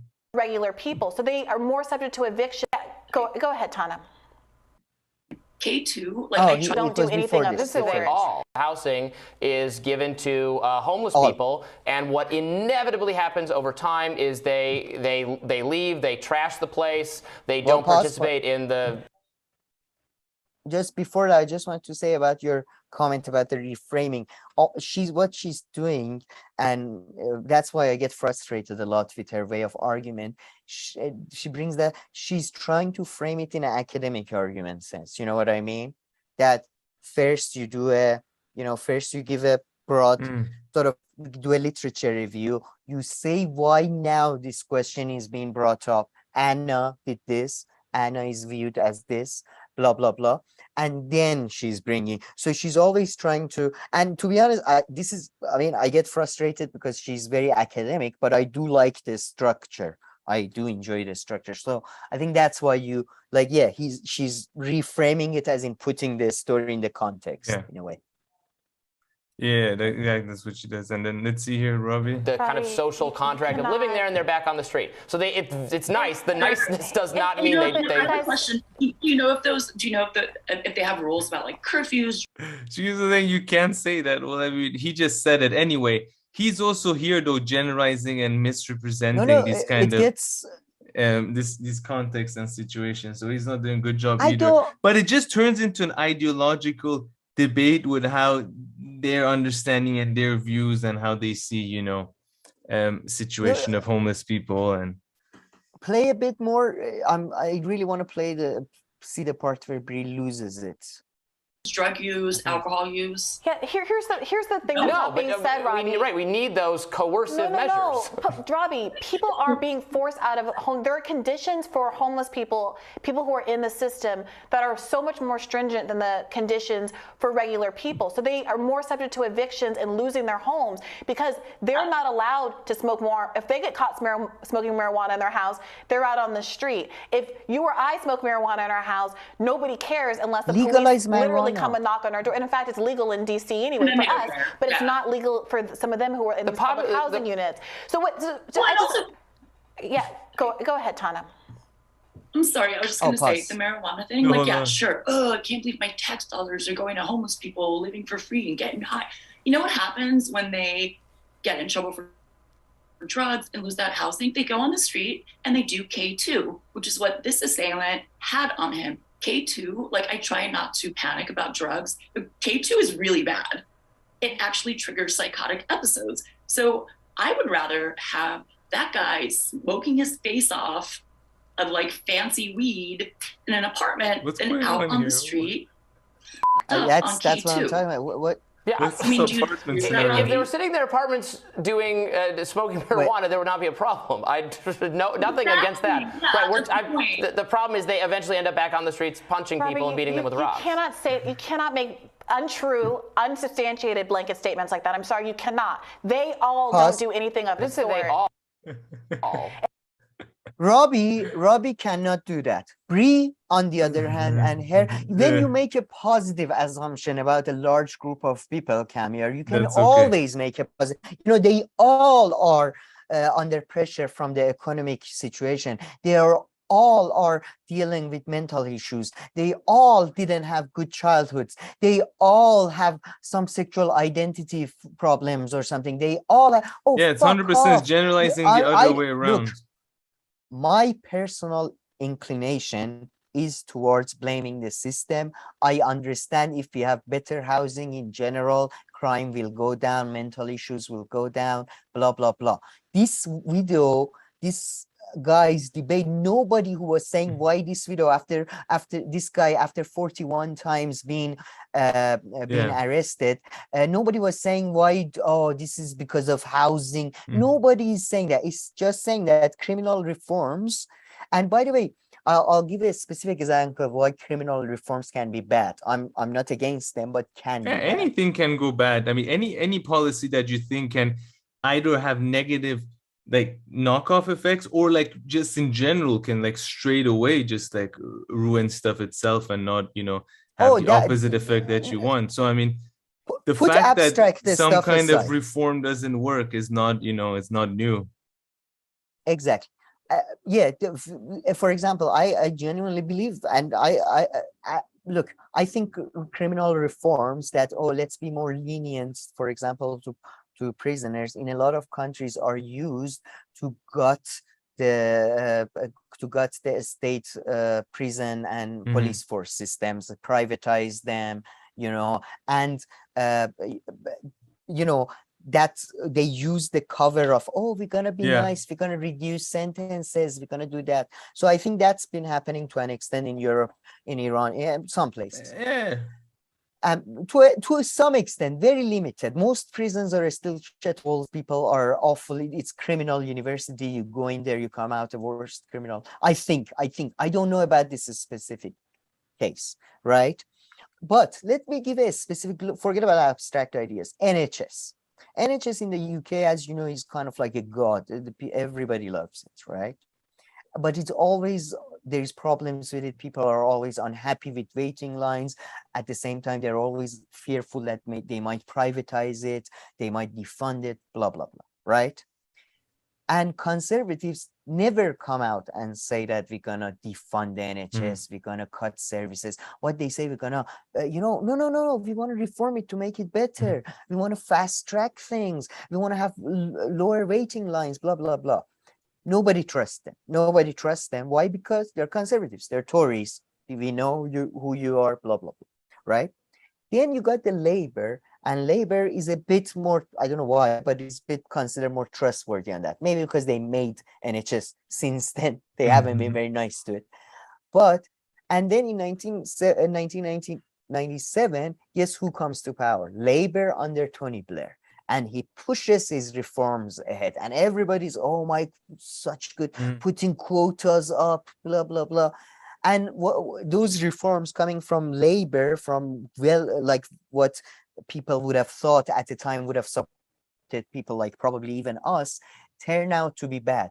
So that's the position that many people that's the position many libertarians actually come from when you talk about governmental reform. They say any reform is usually make things worse or makes things, you know what I mean? Like, so again, I don't agree with this argument. I think it's a defeatist argument. But that's it's such a, I think Brie does such a, I don't know, if I was Robbie, Robbie. Well, just look at the look on his face. Yeah, he needs to be rescued, man. He's stuck with Batshia, Anger, Batul, and Brie. And this is, I feel so bad for him sometimes. I mean, he gets paid, this interviewee, this interviewee was so lucky that she had Briahna though to like do her defense and barking. Dirty work. If it was, because so now they're 2v1 versus Robbie. If it was 2v1 the other way, she would have. And by the way, again, but the poor lady, I think she's, yeah. I mean, Olaimi was, frankly, Olaimi, I think, at least when they had that trans debate, Olaimi was like, okay, you want to talk about, I do a radar about that homeless type issue. Like there was a different issue, and Olaimi said, okay, we talk. Breeze, this suddenly one man after getting out of prison after 40 times committing a crime and hitting somebody with a stone became about criminal reform. It became about housing issue, and again, I don't know what Anna was this. And by the way, some parts they talk about criminal reform, and they talk about it in a long term, like. Are we talking about a specific reform recently happened in New York? And I went, by the way, on Wikipedia and checked out New York's police department. And I think the number of member personnel they had was around 30,000 or so. And I don't know, I think they're very undermanned, whatever is going on, that's for sure, for a city of population of, I think, around 15. Yeah, if that's true, if that's the full figure, but I doubt it. I don't know. Maybe it was New York. You see police City, everywhere. So maybe it was a specific. It was yeah. Oh, do you? So maybe. I mean, you see. I mean, like concentrated in some parts. Yeah, I mean, like when I was in New York, anytime I visited, I didn't feel like there aren't that many cops on the road. Okay, no, it's just in Tehran you do definitely, like Tehran feels like an under-policed city, for example. But yeah, I not don't many, know. not as many as Tehran, probably, of course, in some situations. But yeah. No, in Tehran, you don't see that much cops. Oh, really? I mean, yeah. True, I guess. Yeah, you don't see them walking around. You see them a lot in cars. Not But even yeah, that much, I would say. perhaps not. I mean, Perhaps not, I don't know, compared actually. to, I don't know, I felt like compared to what I've, like, I don't know, it's just there's like, they don't. It's hard to like, say like that. See a cop in suburban areas, especially. So. Yeah, hard to say that. But okay, should we move on to some other one of these rising videos? Yes, but again, my main point was that very unsubstantial, and just as Anna's claim that this one example proves a larger point about criminal reform, it may not. I really don't fucking know about his history. I Googled, I couldn't find anything. It doesn't, this is why people, a lot of people, I think, don't take life seriously, because they think everybody's a victim. There was a couple of comments from actual criminals, psychiatrists, and they were like, some people need to be locked up forever. You fucking, like, these people, genuinely, they lived in a suburban, hippie dippy life. I don't think they don't understand that, there are bad people that are not fixable. Not everything can be unfortunately fixed. Yeah, you do try, I guess. Nothing against trying, and then they get down these arguments about money and stuff, and I'm so not interested in that. And even because they're like, oh, but then conservatives wouldn't pay about this, would you like 60 million to go? I mean, but I mean, I know that I find those conversations so stupid, but yeah, very, very bad, very, very bad. Like, it's genuinely like, and yeah. And then they say, why nobody takes us seriously when these are the people who came up with defund the police, not these two specific individuals, but these type of people. Defund the police tagline, one of the fucking stupidest taglines like ever. I don't agree with that, but probably with the whole thing I agree. But anyway, let's put that behind us. The tagline, not the concept. It's like, we want to reform the police. What shall we call it? Burn the police down committee. Like, of course, I don't know, but it's catchy, people. So I don't know. But yeah, that's true. All right, Sam, let's do some of these other rising videos. This one has to do a lot with, Biden and U.S. domestic politics. A few things we're going to talk about. But this is, I mean, seriously, Biden, I've been taking so many holidays, and I mean, what else are you going to do with this old man? I mean, he has to go out and be active. Yeah. If not, he'll die in the Oval Office. It's not like he's working in the Oval Office. I mean, I was just asking you, I mean, I highly doubt, like you said, that he can even hold one serious conversation per day. So, I mean, he needs to go out there and bike, maybe swimming. I hope they get him to swim regularly. They walk in the water, probably. It's good for to keep him alive. I don't understand. Like, dude, they keep saying, oh, his vacation time outstrips Trump, Obama, blah, blah. First of all, it's like each of them tend to outstrip the one before, usually. But secondly, what do you want him to do? Like, what do you think presidents do? Do you think they're like a contractor? They're putting up a wall or something? Like, he's a ceremonial role. Yeah, I disagree that Trump took any holidays, because whether he was like at work or not work, he was doing the same thing, like staying at his house, tweeting, watching TV, playing golf. Like, there was no difference in his mind. He was working 24/7. Interviews probably he was giving. I know, right? You're right. He didn't mind. For him, it was all the same. So it's not like Obama or something when they go like on trips with his family or something. Like, his like holiday and non-holiday are the exact thing. Waking up, watching TV, tweeting, eating McDonald's. That's kind of the best life, when you can live your routine every single day and never get tired and bored of it. I think like he must be so happy. I'm sure he was so happy every morning waking up, like, oh boy, Fox tweeting. I think a lot of people were saying he was actually upset because he basically was doing the same thing when he wasn't the president, but then there wasn't all these security people and all these, he had to be cut off. Even, I mean, he was a billionaire, so I don't know. Was he? Had to be cut off? I mean, he wasn't president. It's different. He got more public hate though than after. But he also reached a new level. I'm pretty sure overall No, he's I know. happy with this. No, but in terms of activity, though, I do think you're right. Like there is literally nothing changed for him before, after, as they say, still president. Like he's like, I literally do the same things. And the same thing happened with Ahmadinejad, by the way. After he left, he kept up doing these, like what is called these he kept doing these travels to like rural areas, villages and shit. Yeah, and I think they banned it after a while. They were like, fuck off, stay like in this Tehran or something. But yeah, some people, they're just born president, you know, and will die president. But yeah, I don't know what they want from like genuinely from a dead man to do. Yeah, I mean, a lot of it comes from the Republicans, so of course. But I mean, if anybody else takes that seriously. Yeah, fair enough. And but go towards the end of this video, I wanted to talk about something. Bri, again, as always, as here. I don't want to play it. I'll mention it. But here, exactly here, I think, where her hand was like that.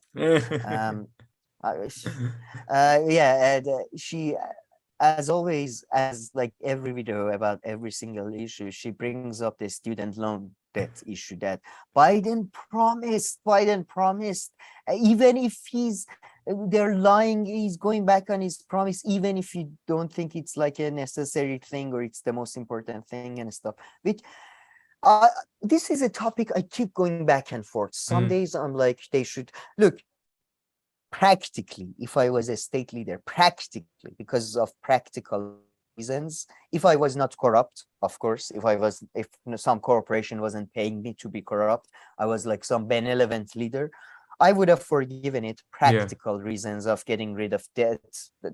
I mean, Yanis Varoufakis and others have made a really compelling economic arguments. But besides those practical reasons, I don't feel like, morally speaking, or that thing, I really don't feel like this should, like, they were above 18 for the people who had above 18 like me. I had to pay for my education, right? And I was above I don't know, like if you join a church when you're 19 years old and you pay yearly fees, whatever fees to church, then you can't after 20 years be like, oh well, none of my prayers worked and all that. You promise the prayers will work, you promise I can get a job if I pray hard enough, and you have to give me back my donations. I don't understand. I mean, I find that to be a bit of a ridiculous comparison, and you can ask for it back anyway. And B, just because you're 18, it doesn't mean that, if you want, you can go to the church. Maybe they'll give it back to you. I don't know. Oh, but you can ask for it. Okay. But here, you won't get it. Yeah. But I mean, and just because you're above 18 doesn't mean that, you cannot ask for things from the government or change. That's actually the people who make, who change things with government and how state money is spent and all this. So, I mean, we are not talking about hungry people. We are not talking about homeless people, as far as I know. We are and they don't, as far as I know, in the UK, I'm sure in the US, I think it depends on the loan, but I'm not sure. It's a state, I think in the US, it's a state guaranteed loan, meaning that you have to have a certain amount of income to start paying it back. So it's not like, there is no debtor's prison here. Like, I'm not advocating any of that.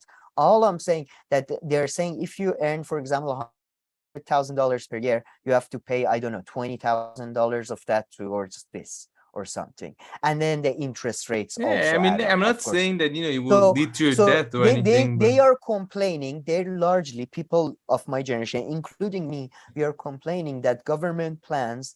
We did the high education, blah blah blah, but there wasn't enough jobs for us, and there is the inflation and other stuff is so hot that we can't have savings for our future. These are the two complaints, right? Kinda. I mean, just in general, without those, there were complaints, but there just in general, the idea though that education should be free, including at the university level, and all that. And I mean, that's how it is in a lot of places too. And I definitely agree with that. Look, man, I used to, even till very recently, the trans issues was actually you talking to me about trans issues was eye-opening, kind of, because I was like, education in the school, children, education is this. the reality is just like the school I found, university, most people didn't really learn stuff. It was more about the social. I mean, that's not my point, so maybe though. It's about is, like, no. I mean, for a lot of places, for a lot of things, So, you need a degree universities and go through it, and you need that final maybe diploma. That's a bad thing. First of all, now we have in Europe and Iran and many, I think in America too, we have this problem of that's why there is so much immigration of high skilled workers, because people do bullshit degrees, like some would argue, like the one I did, frankly. I mean, you don't know that's the correlation. There's also the underpopulation, aging population, and all these things too. Yes, but that's also a factor. I didn't say it's the factor. Yeah, it's a factor. Perhaps. No, not perhaps. There is literature on that. There is a reason there is not enough qualified doctors in the UK, because not enough people choose to study, become doctors. That's one aspect, because government. I have 3 doctor friends in the UK. That's government pays for their education and all that, right? So my point again is, on the list of issues, it's the lowest of the low. It's the most, I mean, again, this is an issue I care about a lot in my personal life. It's one I nag to a lot of people about, because yes, I wish the government had planned the economy in a way that there was enough jobs for people like me. Yes, I mean, forget the economy though. I don't really. Well, that's what government is there to do. It's not for fucking your personal gratification, so you can do some art history or some bullshit international history degree, and then government, oh, good boy. This is not what government is there for. So it fulfills your wishes, so you can, until the end of times, I want to read books and shit. I'm sorry, but I mean, then you go on and focused on manual labor. Education should be refocused on manual. Universities have become fucking kindergartens and babysitting organizations. They largely are used to reproduce negative ideological, like capitalist. I mean, like, where do you think conservatives come from? David Fromm or Harvard is where George Bush and these idiots come out of. I mean, before there were these universities, there were also conservatives and so I don't really conservative see the writers. So, I mean. And frankly, with the appearance of internet, I can see a case for very local community college style, like very cheap sort of things. But with the advent of internet, it's increasingly become, if internet is free to access, the access to it, it's really redundant. University is largely redundant. You reduced all of university to the social sciences. So you reduced it to only to that, so all the other aspects don't fall under this argument that you made anyway. So that makes no sense. And then for the rest, labor. No, I mean physics, chemistry, medicine, engineer. Those are math. No, okay, no, engineering. So I'm saying social sciences and arts. Okay, so just social sciences and arts. And anyway, I mean, it's not like it costs much. People still go because that's how society's set up. Sure, take away all universities, but I think you would lead to, I mean, people could go learn on the job these kind of things to an extent. Yeah, I think that's possible for the social sciences. Really, I mean, although you do learn stuff in class much more than just yourself watching stuff on the internet and all of this. I mean, I wouldn't take away from that. Some people, not no man. But in social sciences, your degree is very true, just because it's like a mandatory thing for many jobs, pretty much nowadays in the West, and it often has nothing to do even with what you do. But look, man, if you're, for example, doctor in the UK, you get your education paid for by the government, then you have to work for the government for forever, but then after like certain amount of years, you can have your own private practice too, right? This is like, I think that's the thing. Education system, sadly, since 60s onwards, became about self-fulfillment, or like, and I make, not a I'm criminal. I did that, like, instead of doing something that is actually useful for anyone, I'm gonna read about philosophy. Well, you don't have, but I mean, you don't have it, or you can put skills to use in that way, but who does really things that are useful? Well, the market everybody for that does is like 6 people in each country. Things, or otherwise pretty much no one does useful things, you can say, except a handful of people, I guess. Yes, Not a handful, yes. but like, but yeah, I As mean, what are you David going to do with Graeber the would rest say, of the people? I mean, if you know another way to contribute, go ahead. But I know all the seas that need cleaning, all the streets that need fix, all the aqueducts that need fix. There is a lot of physical works to be done, but the government is basically buying us off with these bullshit jobs that David Graeber would put it off, because it would cost them, the rich, the super rich, would cost them money to invest to fix all the. It's not profitable, but there is a lot of works to be done. yeah, I mean, I don't know how much of it can also done. I mean, yeah, and how many people would want to do these things. So I don't know. I think you're. It's not about mixing wanting a lot to. of That's the whole things. point, man. But then people won't do, and like things won't work. I mean, then you have to force everybody to, I don't know, do.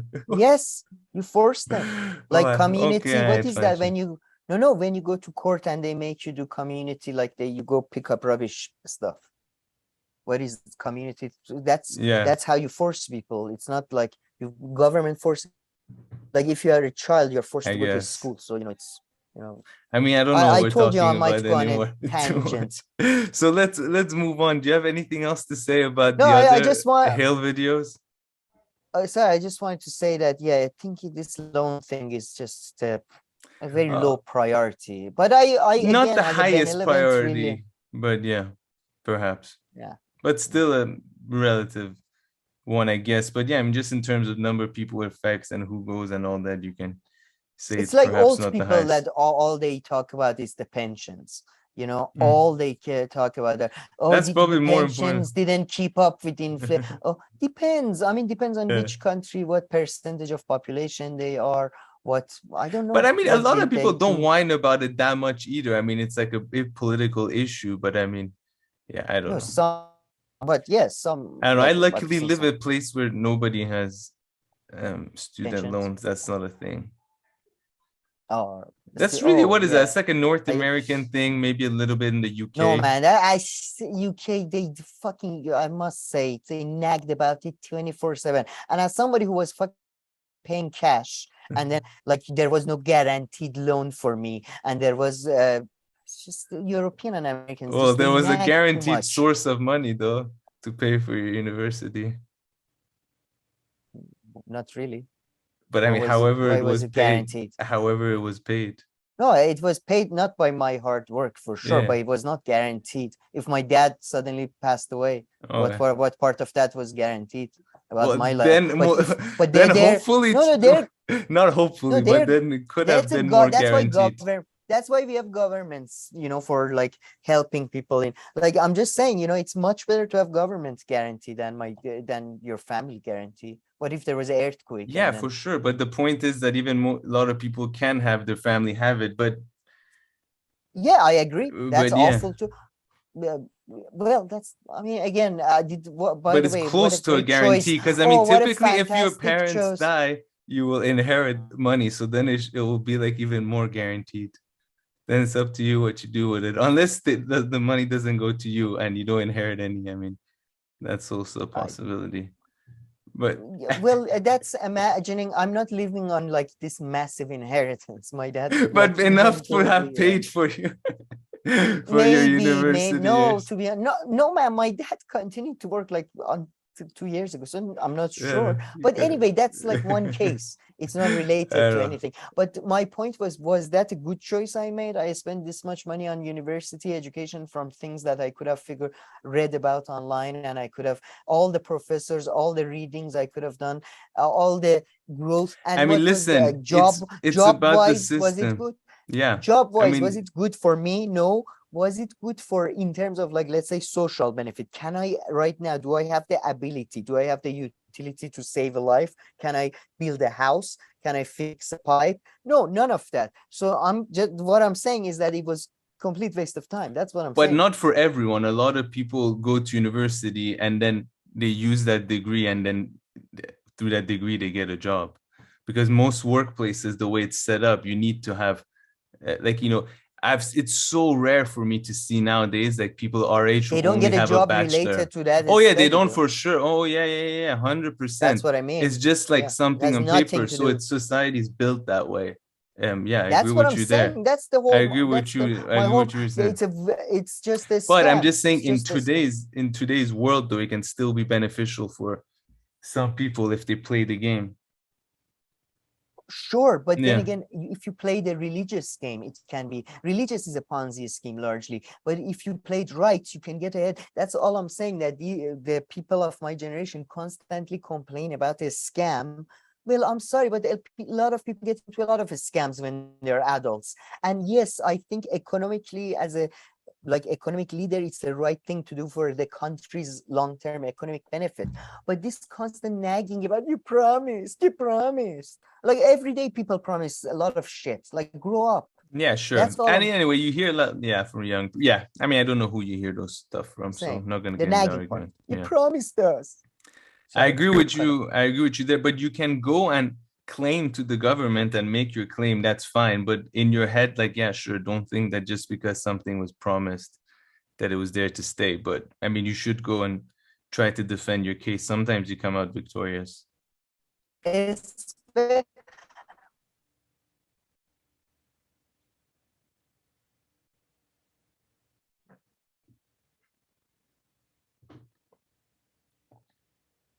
Yeah, like again, I do think there's a difference between people under 16,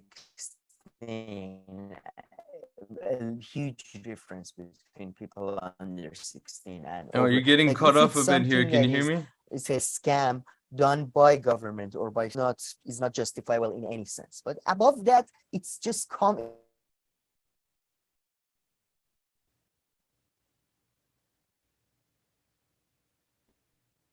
Hello? Okay, you froze. Can you hear me? Sorry. Yeah, it completely cut off. Do you want to finish? Just state again what you were saying. Sorry, I was just saying that I do think there should be a differentiation between children and adults. That's big. Not that scamming adults is good, but it's just the nagging part does seem really annoying. It's like when, it's especially considering considering the homelessness issue, considering child poverty issue. Yeah, sure. But I mean, anyway, university, a lot of people who go to university, there's still and considering kids, the global. Really. But yeah, sure. Yeah. No, university, I wouldn't. Yeah, a lot of people have, it's already part of, they have to, from 16 and 17, they have to look to that, and then they transition as they turn 18 to start that. So it's like directly linked. And anyway, the whole 18 thing, I mean, you can, anyway, by 18, you decide. And by the way, it just makes me think that, do you think, I don't think this, like if that's why I think the left is doomed, right? If middle class in America, or even let's say Iran was super rich in Iran, they say, we forgive your student debts. We forget, here we have a student debts too. We forget your student's debts, right? But you have to pay, and your wages even go up to an extent. But we get more taxes from you. More taxes in a sense that your quality life will actually go down. You will have to live a more meager life. We get taxes from you to fix the oceans. What percentage of the middle class Iranian, American, British people do you think would agree with that? That their living conditions would go down slightly, but that money is going towards fixing not many. I don't, maybe not a lot, maybe won't. So but I don't know what point you're trying to make, that of course people who want student loans to get canceled, they're mainly thinking about their own of course benefit. No, it's just the constantly then being surprised by politicians not to be oh, you're self-interested. Oh, guess what, the politician is also self-interested. Why do you think he's lying? Okay, on that point, on that note, let's move on to the other rising stories. Sorry about the tangent. No worries. Do you have anything major to say about the other ones, or? What did Walgreens do wrong here? I have to what did they do wrong here? Can somebody explain to me? I don't know. I don't know the story that much, actually, really. Oh, they didn't do anything wrong. That's the point. They're now getting sued because they played the opioid crisis, by the way, is one of those things that, again, I'm not a big fan when left talks about it, that it's as corporations are to blame because they did advertisement or lobby the doctors. The blame is having a for-profit medical system, and for sure. That everybody's to blame for that, not just corporations. People, corporations, all of them, right? So when you have that, doctors can be incentivized to prescribe certain medicines over other medicines for financial incentives.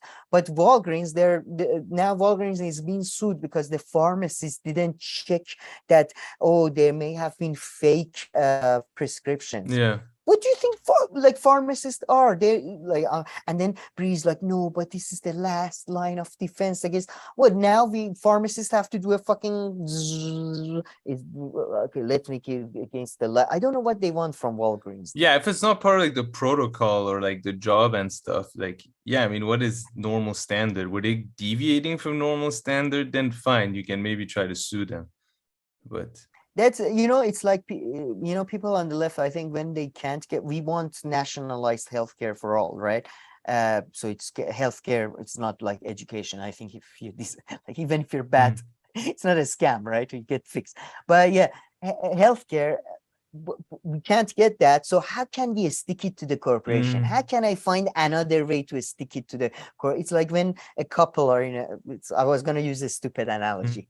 Okay. Yeah, but I mean, this doesn't only come from the left too. It comes a bit from centrists as well. Oh yeah, centrists love this because this is perfect, because they want responsible corporations, as if there can be such a thing. And like, pointing to individual actors making like mistakes. I mean, they're really fine with that. And then you can be fine you can be bad in one incident anyway, and then you can continue, like, you were caught that time, so we it's okay now, you can now return to business as usual. Oh, you're 100% right. But they also love to say like Facebook is bad, but I don't know, like Instagram is good. Like, look at how this social media is trying to change like the this world. glass Why is this bad, social that glass media is good. What? Yeah, it's like, of course they look different. We have different tastes, but it's like this social media is changing the world in 7 different ways for the better. This social media, how it's ruining your brain and is eating your children at Man, and speaking of social media, in this video about Elon Musk being like vindicated a bit, not really, because it's like a whistleblower. I don't think so at all. I didn't even get the story, and I don't exactly. It had nothing at all with Elon Musk. And then they just get into a back and forth argument about social media and like Facebook, and like Robbie's like, I don't really trust the Washington Post that much, and Bree's like, but why wouldn't you trust this whistleblower here? He had so, and then nothing. They just get into totally like, I mean, they've so become us. They're absolutely incapable of talking about like the actual topic. Like straight away they go into something else. No. I feel like we are. Look, we got better. They're regressing. No, we got better. No, but we get on really stupid points in an argument. We get really stuck on that. They talk over each other. So her point is that I think Robbie's point is that because Washington Post has this track record of being anti like social media and blah blah blah, I'm not too sure about this story. And she's like, oh, why are you suspicious of this whistleblower? Because he's a former guy from social media, and it's about hacks. It's not about how social media affects our brain. It's about people hacking into each other. So it's actually about a actual like somebody breaking into your security deposit, for example. And it's just they talk past each other. It doesn't seem they don't understand each other, because Robbie's problem is that the publication's track record and Bree's argument is that, there is no incentive. There is no specific incentive. But then again, I would say the incentive from Robbie's perspective would be just to deem, because most people just read headlines. There is security issues with Twitter. Most people don't. No, I mean, they both only knew about this story as little as the Washington Post article. I think they didn't seem like they knew much more. So Robbie's position of not being too sure on what conclusions to draw seems much more rational to me, though. Oh, yes. Also, Bree, although, and then Bree was trying to, seems to engineer as to why. because yeah, I mean, that's why I always, don't know engineer actually what she wants to talk about, like social media space, and she just changes the topic to what she wants to talk about, really. So yeah, because we don't know, it's like we don't know, like you don't even know what the whistleblower said. Maybe other people have went and read, but based on this story, we don't know this video. We don't know anything about, you know, if Elon Musk got vindicated or not. Like his topic of discussion came up, but I mean, have to hear about it in depth a bit more. My point about not having to do with Elon Musk was that Elon Musk's main bone of contention was bots. Yeah, it wasn't about security issues. So that's, and I think he also mentions that security issues, but his main point of contention was bots. Unless the whistleblower talked about bots too or something, I don't know. I looked. He didn't blow a whistle on that. He just like raised his hand a bit, but that was about it. And by the way, this is a very financially lucrative move, that you leave a big company that is demonized, and then it's like the people who worked for Trump and then blew the whistle on Trump. It's very beneficial in a financial sense, Brie. So that's the incentive. That's the incentive for people. And it's not always like that, of course. Attention, sometimes money. The government will come after you like crazy. So it just depends. But in this scenario, it's not the riskiest whistleblowing or the craziest whistleblowing out there. Or a Twitter gonna come after you. It's unclear who runs Twitter. Yeah, exactly. It's largely self-organism at this point. Seems like it. It's self, yeah. But yeah. I mean, but I think I lost it a bit in our commentary in the last segment, but I think this week I'm more on the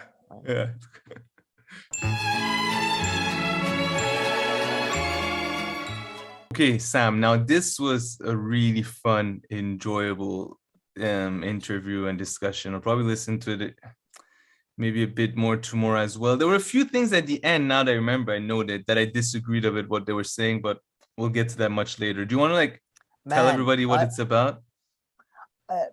UnHeard, I believe one in our very early days of our show, when it was very, very bad. Apologies for any long-standing fan for the early days, because it was so bad.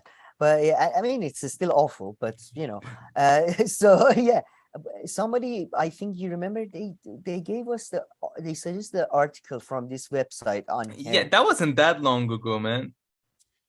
Was it? Maybe a year ago. It was a year ago. Yeah. It was our year. Actually, it's like 2 years old. It's half-life. Well, so in that one, they send our UnHeard, and it's such a good website. It's such a good. They do such good content, and they're so perfect. It's a bit too dry, I must say, because the British, it's kind of like. But then again, it's not like, you know, with Useful Idiots, I feel like I was sold a funny show. And then I'm getting now, like, you know, like lectures every day. But this one is, you know what you're getting, very deep, like, conversations. I saw 3 interviews, Jordan Peterson, Brett Weinstein. And that's why when you said Jordan Peterson earlier, I was a bit, Jordan Peterson actually came off not too bad in that. And like, whenever he talks about depression, his clinical expertise, the other day I impeached, I made fun of him for his clinical expertise seemed to be really on point. Like, whenever he talked about his it was really good. Maybe I share that for you with the next video, for next episode video. But great content they do in the UnHeard. And the articles are so they're so good that I haven't even Googled them yet to see on Wikipedia who owns them or whatever. But they had a great talk with Liner Shriver, who's the writer of We Need to Talk About Kevin, very famous book. I haven't read it. I haven't read any of her work, to be honest. It's not a genre that I'm a big fan of, because it's like I'm more into fantastical, you know, paperback bullshit, mystery, crime. And then Ezra Miller's fame comes from his performance in this movie, which is really, really good. The movie's really good. By the way, if anybody's read her work, please let me know if it's gripping. Like, really, is it like, does it grip? Is it exciting, or is it more like pontificating? But yeah, it was a great talk. And after they talk about Ezra Miller's stuff, towards the end, they talk about the more social aspect and the more general aspects. And while I think Miss Shriver takes it a bit too far, in my That's where I view, think I disagree with her a bit. maybe, but I think she was completely right that we've created a culture that identity has that become part, okay. something biological Mhm. within you that you have to discover, instead of identity is something that you built over time through your activities, through your interaction. That's what identity is. It's not something. And he says we are putting on children this thing that you have to find this. And I was, after that, I was passing by TV. On TV there was a documentary my mom was watching about these transsexuals that oh, I got to wear this dress and now I feel like I'm myself for the first time. And again, I'm happy for them to be happy, but it's very sad in my view that where society views identity as it's like role playing. It's not identity to me. That's role playing, I hope so. I hope so. My identity is not limited to me wearing a tie. It plays a role in it. I'm not one of those people who thinks you don't like. You have to sometimes judge the book a bit by its cover, because you can't get to know someone very fast in many years even. So, but it plays a role the way you appear and all that. But it's not your orientation, your I think the only things that are identity, like if you're a child or perhaps like mentally challenged, those things okay. But besides that, you know what I mean? Identity is not about these things.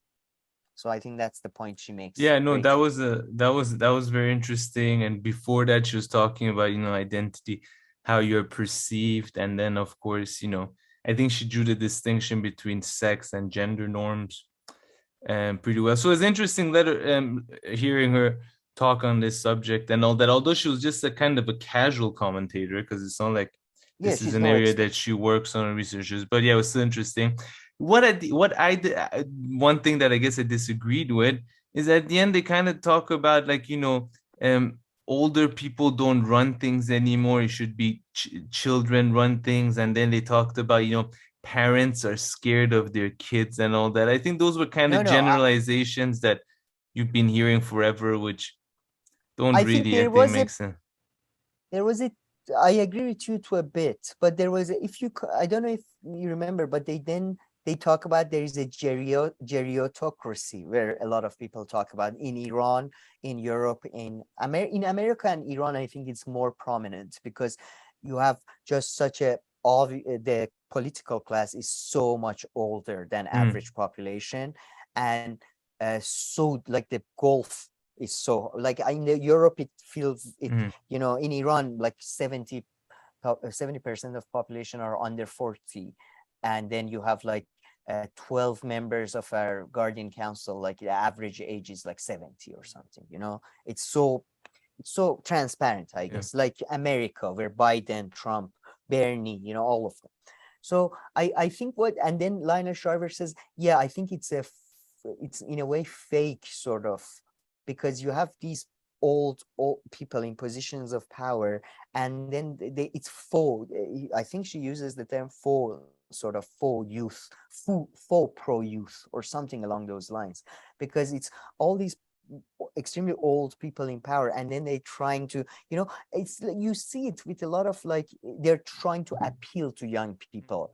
And only you see, for example, Pete Buttigieg is the only young people they can actually recruit, for example. You know what I mean? Yeah. Like it's old people trying to appeal to young people. It's not actually young people, because I don't think young people like these are the biggest issues that if it wasn't powerful people from different generation with more money is the key thing.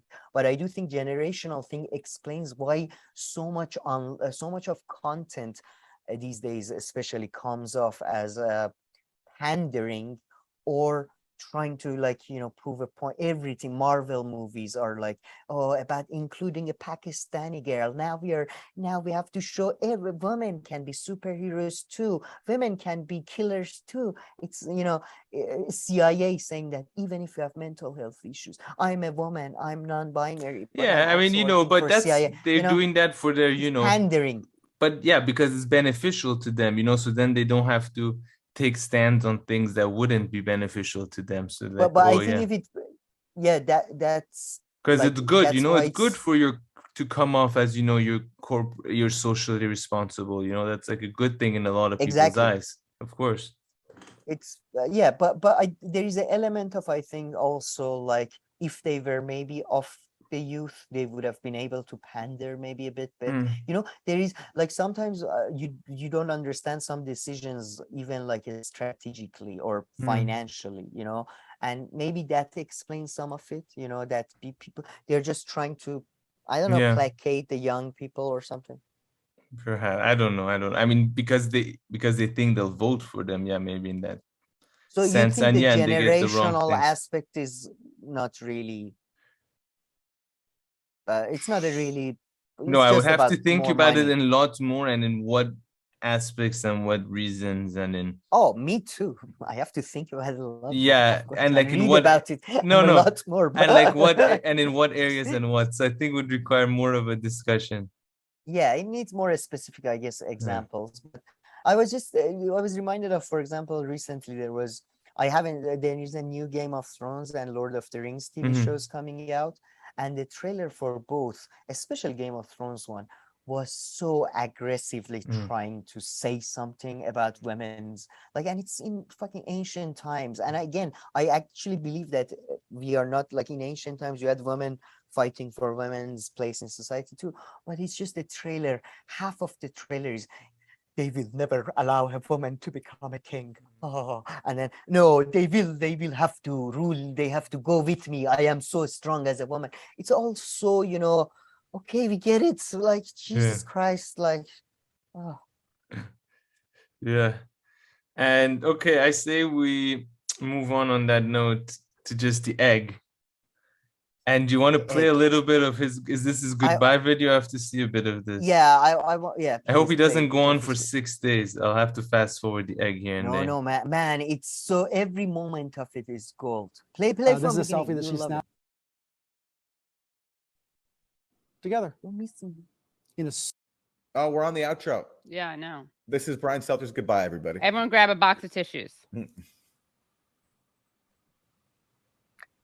I always grabbed a box of tissues whenever Briahna Stelter came on, but you know, this is a really unusual day. Now TV networks rarely have a show like this, a show all about the media, and networks even more rarely cancel a show but still let it have one more live episode. I don't know if I've ever seen this happen before. Okay, so here we are, together. Such a cook. In a super strange situation. So let's talk about it. Okay. The phenomenal Reliable Sources producing team has been working around the clock on this special hour ever since Thursday. No one from CNN management has reviewed my script ahead of time. They have no idea what I want to say. And as the control room very well knows, I typically go off script anyway. So I want to thank a few people and then tell you what's on my mind. First, I want to thank my wife. This is a selfie that she snapped on the very first day. I mean, this is a callback to remember when Brian Stelter, this was a fan favorite moment. Fast forward of it. Yeah, fast forward to Brian's part. It's so good. Thank you to Jeff Zucker for believing in me, for having the backs of this organization for so many years. About me. For having I'm gonna think we're together, even through the death threats.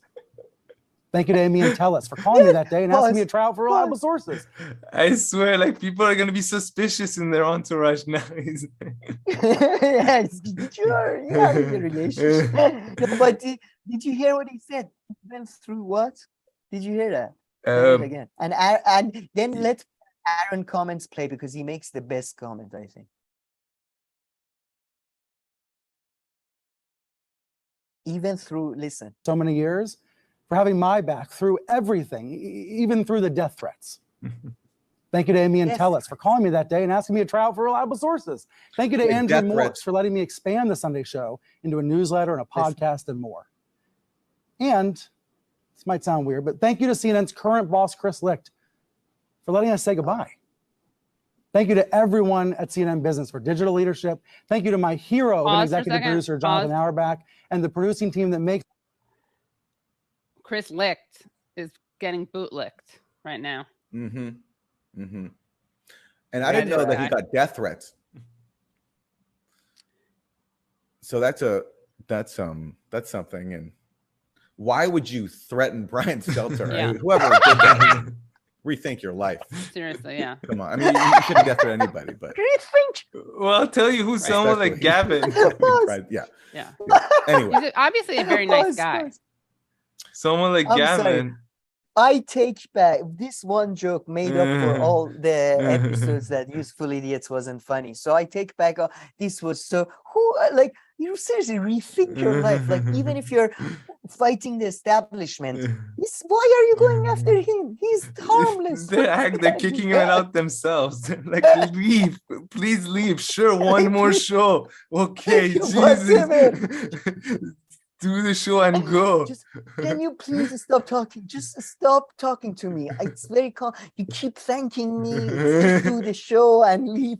Don't, please. Just. I swear. Oh my God. We'll send your stuff. I swear to God. We have to pack DHL it. Yeah, we'll bring it for you. Don't worry. Sending him death threats. Yeah, exactly. Gavin is probably like, yeah, man, you platform genocidal war, every day. By the way, can like a person who's not in government be a fascist? It's like really hard to show you're fascistic. I think, to be honest, unless you sell, that's the thing with, because these terms are all such a, it's all wishy-washy. It's kind of, it's all so loose. I think unless you're really self-identify as something and working towards that, towards a specific goal, that there's an organization, Sarah. Like if you're a Muslim, everybody says they're Muslim, right? But unless I think you say I'm a Muslim and you're also financially or actively like doing something, I don't think you're like, you may have fascistic views, but I don't think you're a fascist. I think you have to be part of something. Yeah. Like you have to be either like, I don't know, donate to an organization that is pushing for closer non-democratic, I guess if you're a Republican, you kind of are supporting a party that is against voting. So in a way, but it's, again, they don't expose the, it's secret. So it's what Gore Vidal said is the best, crypto-fascist. That's the best way to explain everybody. Really. Everybody's crypto-fascist. About it, I never thought it would happen. I just liked writing about TV. I know this is going to sound like BS, but I actually thought I didn't have enough hair to be on TV. I am just that kid who loves television and loves the internet. Wait, and thinks that these are incredibly. No offense to any bald person. One of my favorite characters on TV was Poirot, but that was probably God's like signal to this man because he's such a stupid man. No, don't do this. Come on, don't do it. Didn't see them, he didn't accept the signal. Yeah, look at this little collage behind him too. There's a little wolf here. Oh man, wolf blitzer. Let's watch a few more seconds of this and then. No, we have to watch forces in our society, love them. And believes that we need to interrogate that power and face it head on and figure out how to make these tools work for us and not against us. That's what it's all about, right? That's what Reliable Sources have been about. It's documented and dissected the changing media world for 30 years. I mean, we're living through an era of dizzying change. We have supercomputers in our pocket. We are all members of the media now. That's probably the biggest change that's happened while this show was on the air. And by the way, that's why it's loony to say the media is the enemy of the people. The media is the people. People are flawed and opinionated and curious and hopeful and believing in accountability. And that's the watchword here. Accountability. So this show's going away, but there's going to be so many more. We need to have room for media criticism and debate and discussion, and we will. So much of the media ecosystem in 2022 is garbage, but so much of it is spectacular. The hard part, sorting out the treasure from the trash. These are thorny, complicated things. I know I never had all the answers. I didn't even always have all the questions. But it was the gift of a lifetime to get to confront these issues on international television with the backing of CNN. Here's what I do know. I know it's not partisan to stand up for decency and democracy and dialogue. It's not partisan to stand up to demagogues. It's required. It's patriotic. We must make sure we don't give platforms to those who are lying to our faces. But we also must make sure we are representing the full spectrum of debate and representing what's going on in this country and in this world. That's why CNN needs to be strong. That's why I believe CNN will always be strong. You viewers at home, it's on you. CNN must remain strong. I know the 4,500 staffers are going to do their part to make it stronger than ever. But it's going to be on you to hold CNN accountable. And not just CNN. You got to hold your local paper accountable. You got to hold your local digital outlet accountable. What the hell is your local digital outlet? I've never heard that. That's interesting. I've never heard that. Go ahead. Wait. Go here. Wait, there is two things I really don't want to miss. But I love, by the way, again, this is like this is the like girlfriend or boyfriend. You like, again, like the wife or the husband or whatever, they cheated on you. And he's like, yeah, I know you did that to him. But for the sake of you, I hope you're happy with your new husband. I hope he's a good man. I swear, seriously. Yeah, go ahead. Get better. How? That's what I believe. I can't wait to be watching CNN, seeing what happens in the future. I'm going to be rooting for it. I want CNN to be strong. I believe America needs CNN to be strong. I believe the free world needs CNN to be strong. And it will continue to be. Fantastic is about to happen. Because all of us are going to help make that happen. The free world needs a reliable source. So, for reliable sources, for the last time, I'm Brian Stelter. Thanks for being with us. Wow, so he sold himself as the reliable source. They're clapping. If anybody's looking for a tattoo inspiration, how about that? But did you see what he did at the end? I think he sold himself as the reliable source, even though the reliable source is closing. Yeah, exactly. Yeah, of course. But they're clapping as if he's just delivered like such an anti. But we missed it, man. We missed it. There is a part. Go back. Maybe you can find it as you scroll through. But there is a part after he closes down the computer, he's talking, and he suddenly does this. Look at me. Does this. So, yeah, I need to it takes the earpiece out too. Like like computer wasn't. I'm going full rogue now. I'm going full Rambo. Before it's. I don't know when it was. I thought he played the whole. But he takes the one in his right for ear reliable out, sources for the last time. Very dramatic. I'm Brian Stelter. Thanks for being with us. And he mentions that reliable sources. It's way before. It's way before. He also mentions that reliable sources was being taught at journalistic schools. Jeez, well, I wouldn't be surprised. Well, yeah, that's Anna Kasparian is teaching this guy's widow. They're fucking our education system. And then you tell me, why do you say education is a scam? And why?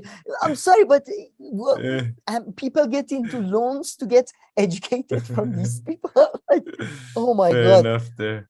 At least with Anna, you get some nice views according to reports. Fair enough there. But okay, anything else on the egg? No, very sad. Apparently his newsletter is his or something, so you're going to see him soon. Oh, really? So, but he has to change the name, I think. Maybe, yeah.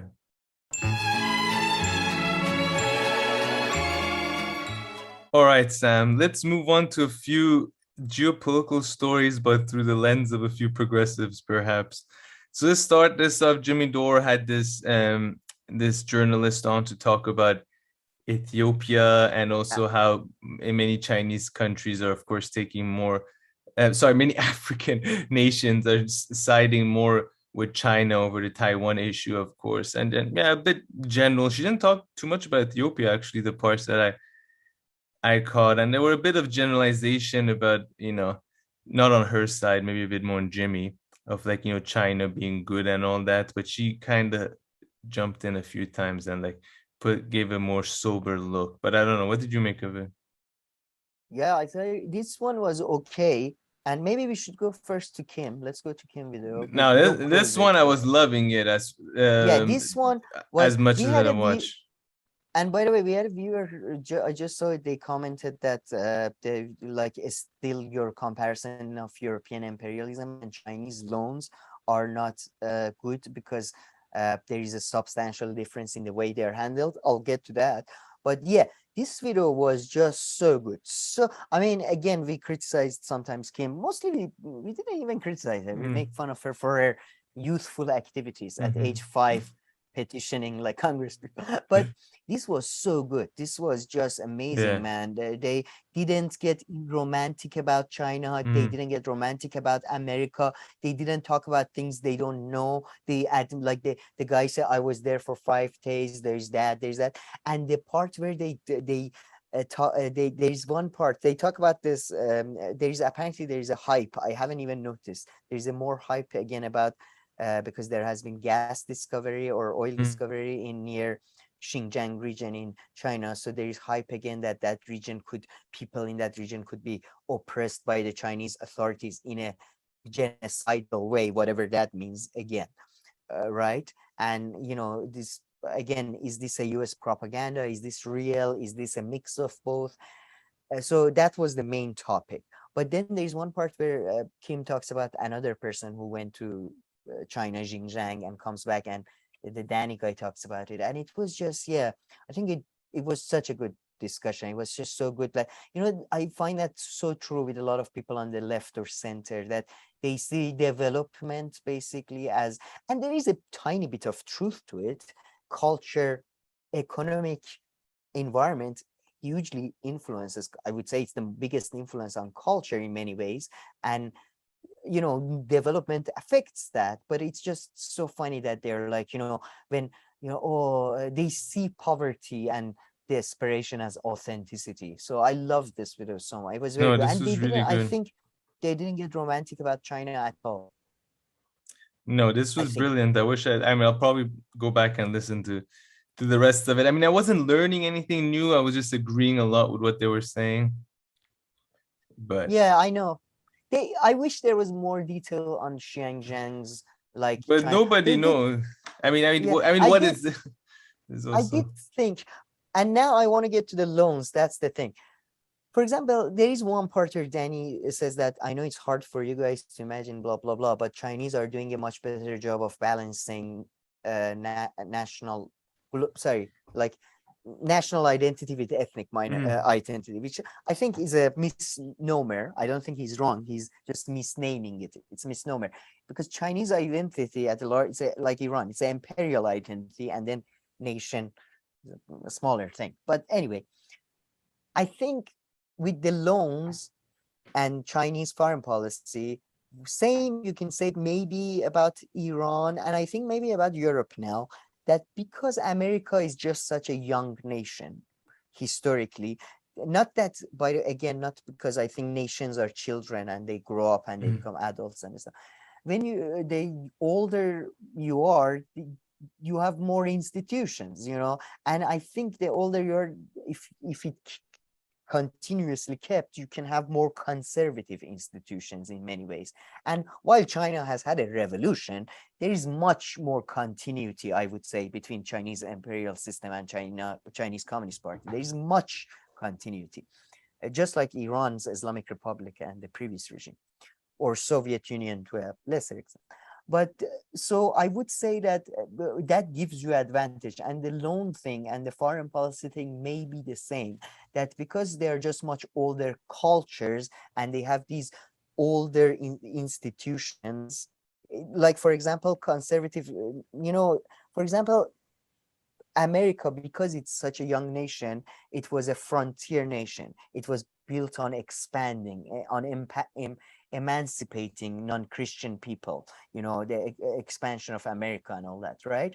So those institutions that were in effect, their cultural influence, their institutional influence is still in effect 150 years later, right? But China has had that and many more stages since then, and many institutions and cultural practices have developed. So they have a longer, view sort of thing. So longer view, and institutionally, they are more inclined towards being more, let's say, expansionist for now. But again, that could change. That could definitely, you have a gang of fucking psychopaths come to power, and that changes everything. So it's not that sure for the future as well. So that's my point about China, that it's not due to, again, not to due to individual differences, not to due to cultural influences. Really, it's due to institutions and their cultural legacy, perhaps, to an extent. And I mean, what works for you now? And like, you know, at this time, at this point in time, it's this kind of foreign policy and engagement of theirs that works. And you can clearly say it's probably far less brutal and more beneficial to a wider range of people than the other way, which is the American way at this point in time. But you could argue, for example, what can happen is that in America, for example, expansionist policy was in the benefit of the empire. Institutions were built to support that policy.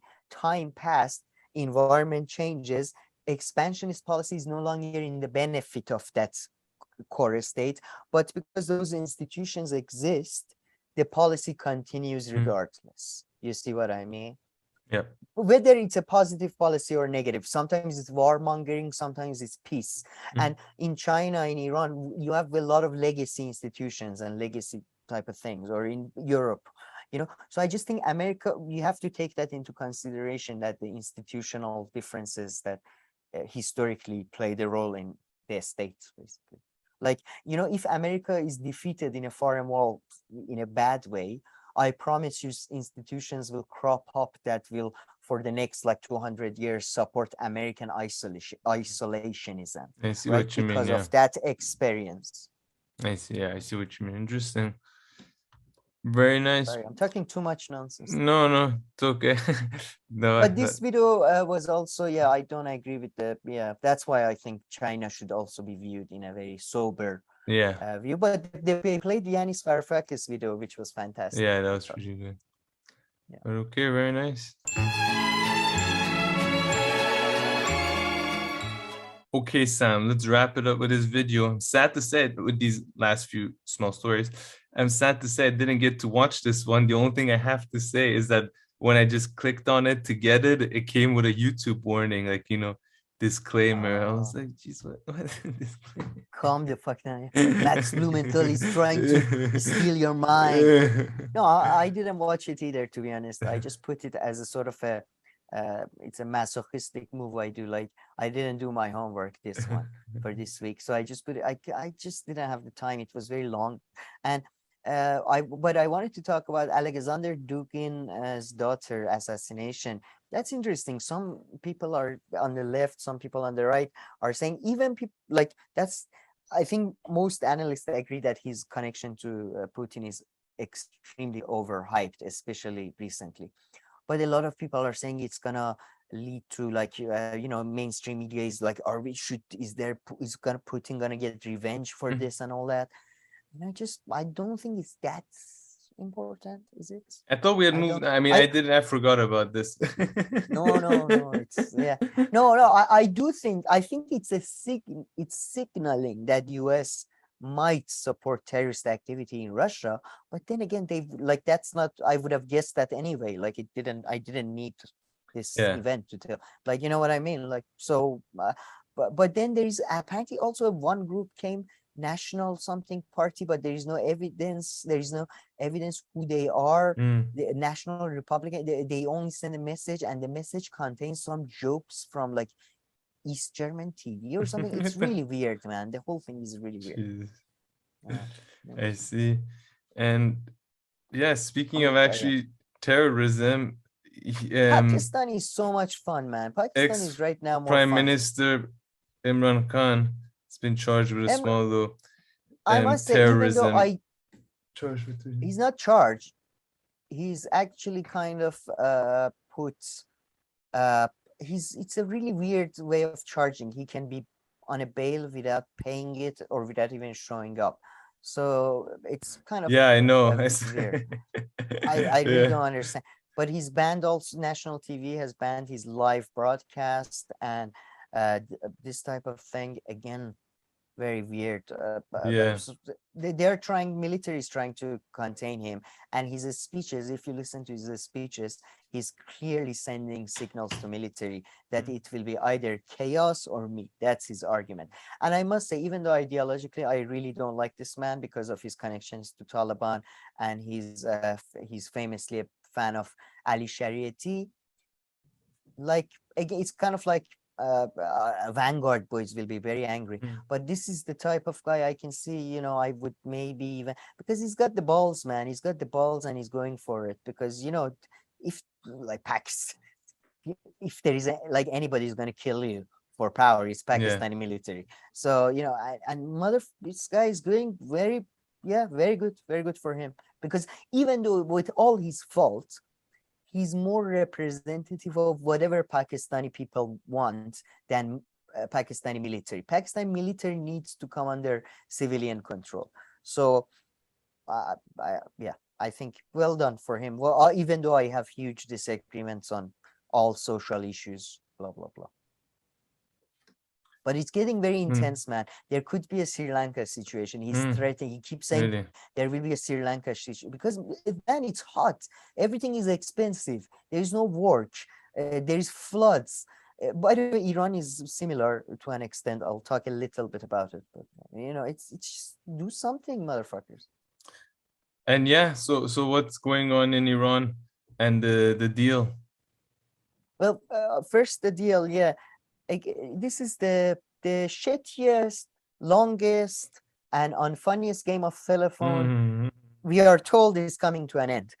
So you remember Europe gave that deal to Iran and it said, it's final. We don't want to talk about it anymore. And then Iran was like, we'll look at Iran and America are playing hardball. So Iran was like, we'll look at it. We leave some comments on the comments. Track changes. Track changes, exactly. They left some comments and then Europe was looking at it for 2 days and Europe was like, Iran's answer wasn't no, but it was reasonable or so. So they immediately went back on their, oh, this is final. Then they sent the message to America. And America, like 2 days, Europe was like, we are waiting for America now. Oh, America. Oh. Yeah. And then America was like, okay, come on. They sent the message back. And just tonight, they said the message from America is positive. But who knows, man? This is Lucian, you know, peanuts, whatever. This is who knows. But what some experts are saying on Iranian television, on not a state, but you know, Persian speaking language, whatever, is that what Aliyev was saying a month ago was kind of seemed to have been right. And Trita Parsi, which is they gotta basically do a smaller, shittier deal, which gives a freedom to European companies to they're basically exempt from sanctions from US. So they can they can work with Iranian companies, and it's gonna mainly be medium-sized European because no big company will risk that. They already said that. So you know it's gonna be something along those lines. And if it's just that, if it means Iran reduces its, to be honest, even if it does mean, I think at this point it doesn't matter. We can sign that. It's fine because even if it means just a small injection of money to Iranian economy, I'm fine with that. Because the reality is, because of the missile program and the nuclear technical capability now, Iran basically has nuclear capability. So who cares at this point? You know? So. I see. And anything else on Iran worth mentioning? Yeah. I wanted to mention this. I forgot to send you a link. It's about the women's right. It's something interesting is happening. Iran is decriminalizing hijab, not decriminalizing actually. So no longer police will be able to arrest you for wearing the wrong clothing. Yeah, it's a very, and it's came about because a lot of brave Iranian women, I think, went in the streets for pretty much 30 years constantly and fought with. There was a lot of, in this summer, there was a lot of recent videos that went viral. At the same time, there's international pressure. So I'm not just saying activism works, but that was good. Yeah. But at the same time, for example, there was one woman activist who was a pro, you know, freedom of clothing, I guess, or whatever. And she sadly was arrested and was made to do a television confession, which is, she said she's paid by Israel. I don't believe that. I think it was a forced confession. But at the same time, I'm happy that Iran is. Nobody covered that, by the way, in anywhere. But yeah, I'm happy that Iran. Now they're gonna fine, like you get a fine for, and that had been in practice for a long time in Iran. But there was always the possibility of the arrest. Now they are getting rid of the possibility of the arrest. So thankfully, that's a good thing. So. Very good. That is. I'm gonna check that out too. See if there's. I swear to God, man, if Iran gets rid of this forced hijab thing, drinking becomes legal, and schools become desegregated, male and female desegregated. That's it. Iran is completely like any other, like any normal. You know what I mean? Like these are the three differences. Yeah, and I agree with you there. Okay, all right. Well, on that note, let's wrap up this show. Folks, please leave your comments, question, criticism down below. Make sure you get to them. If not, please like and subscribe, and we'll see you in the next video. Thank you.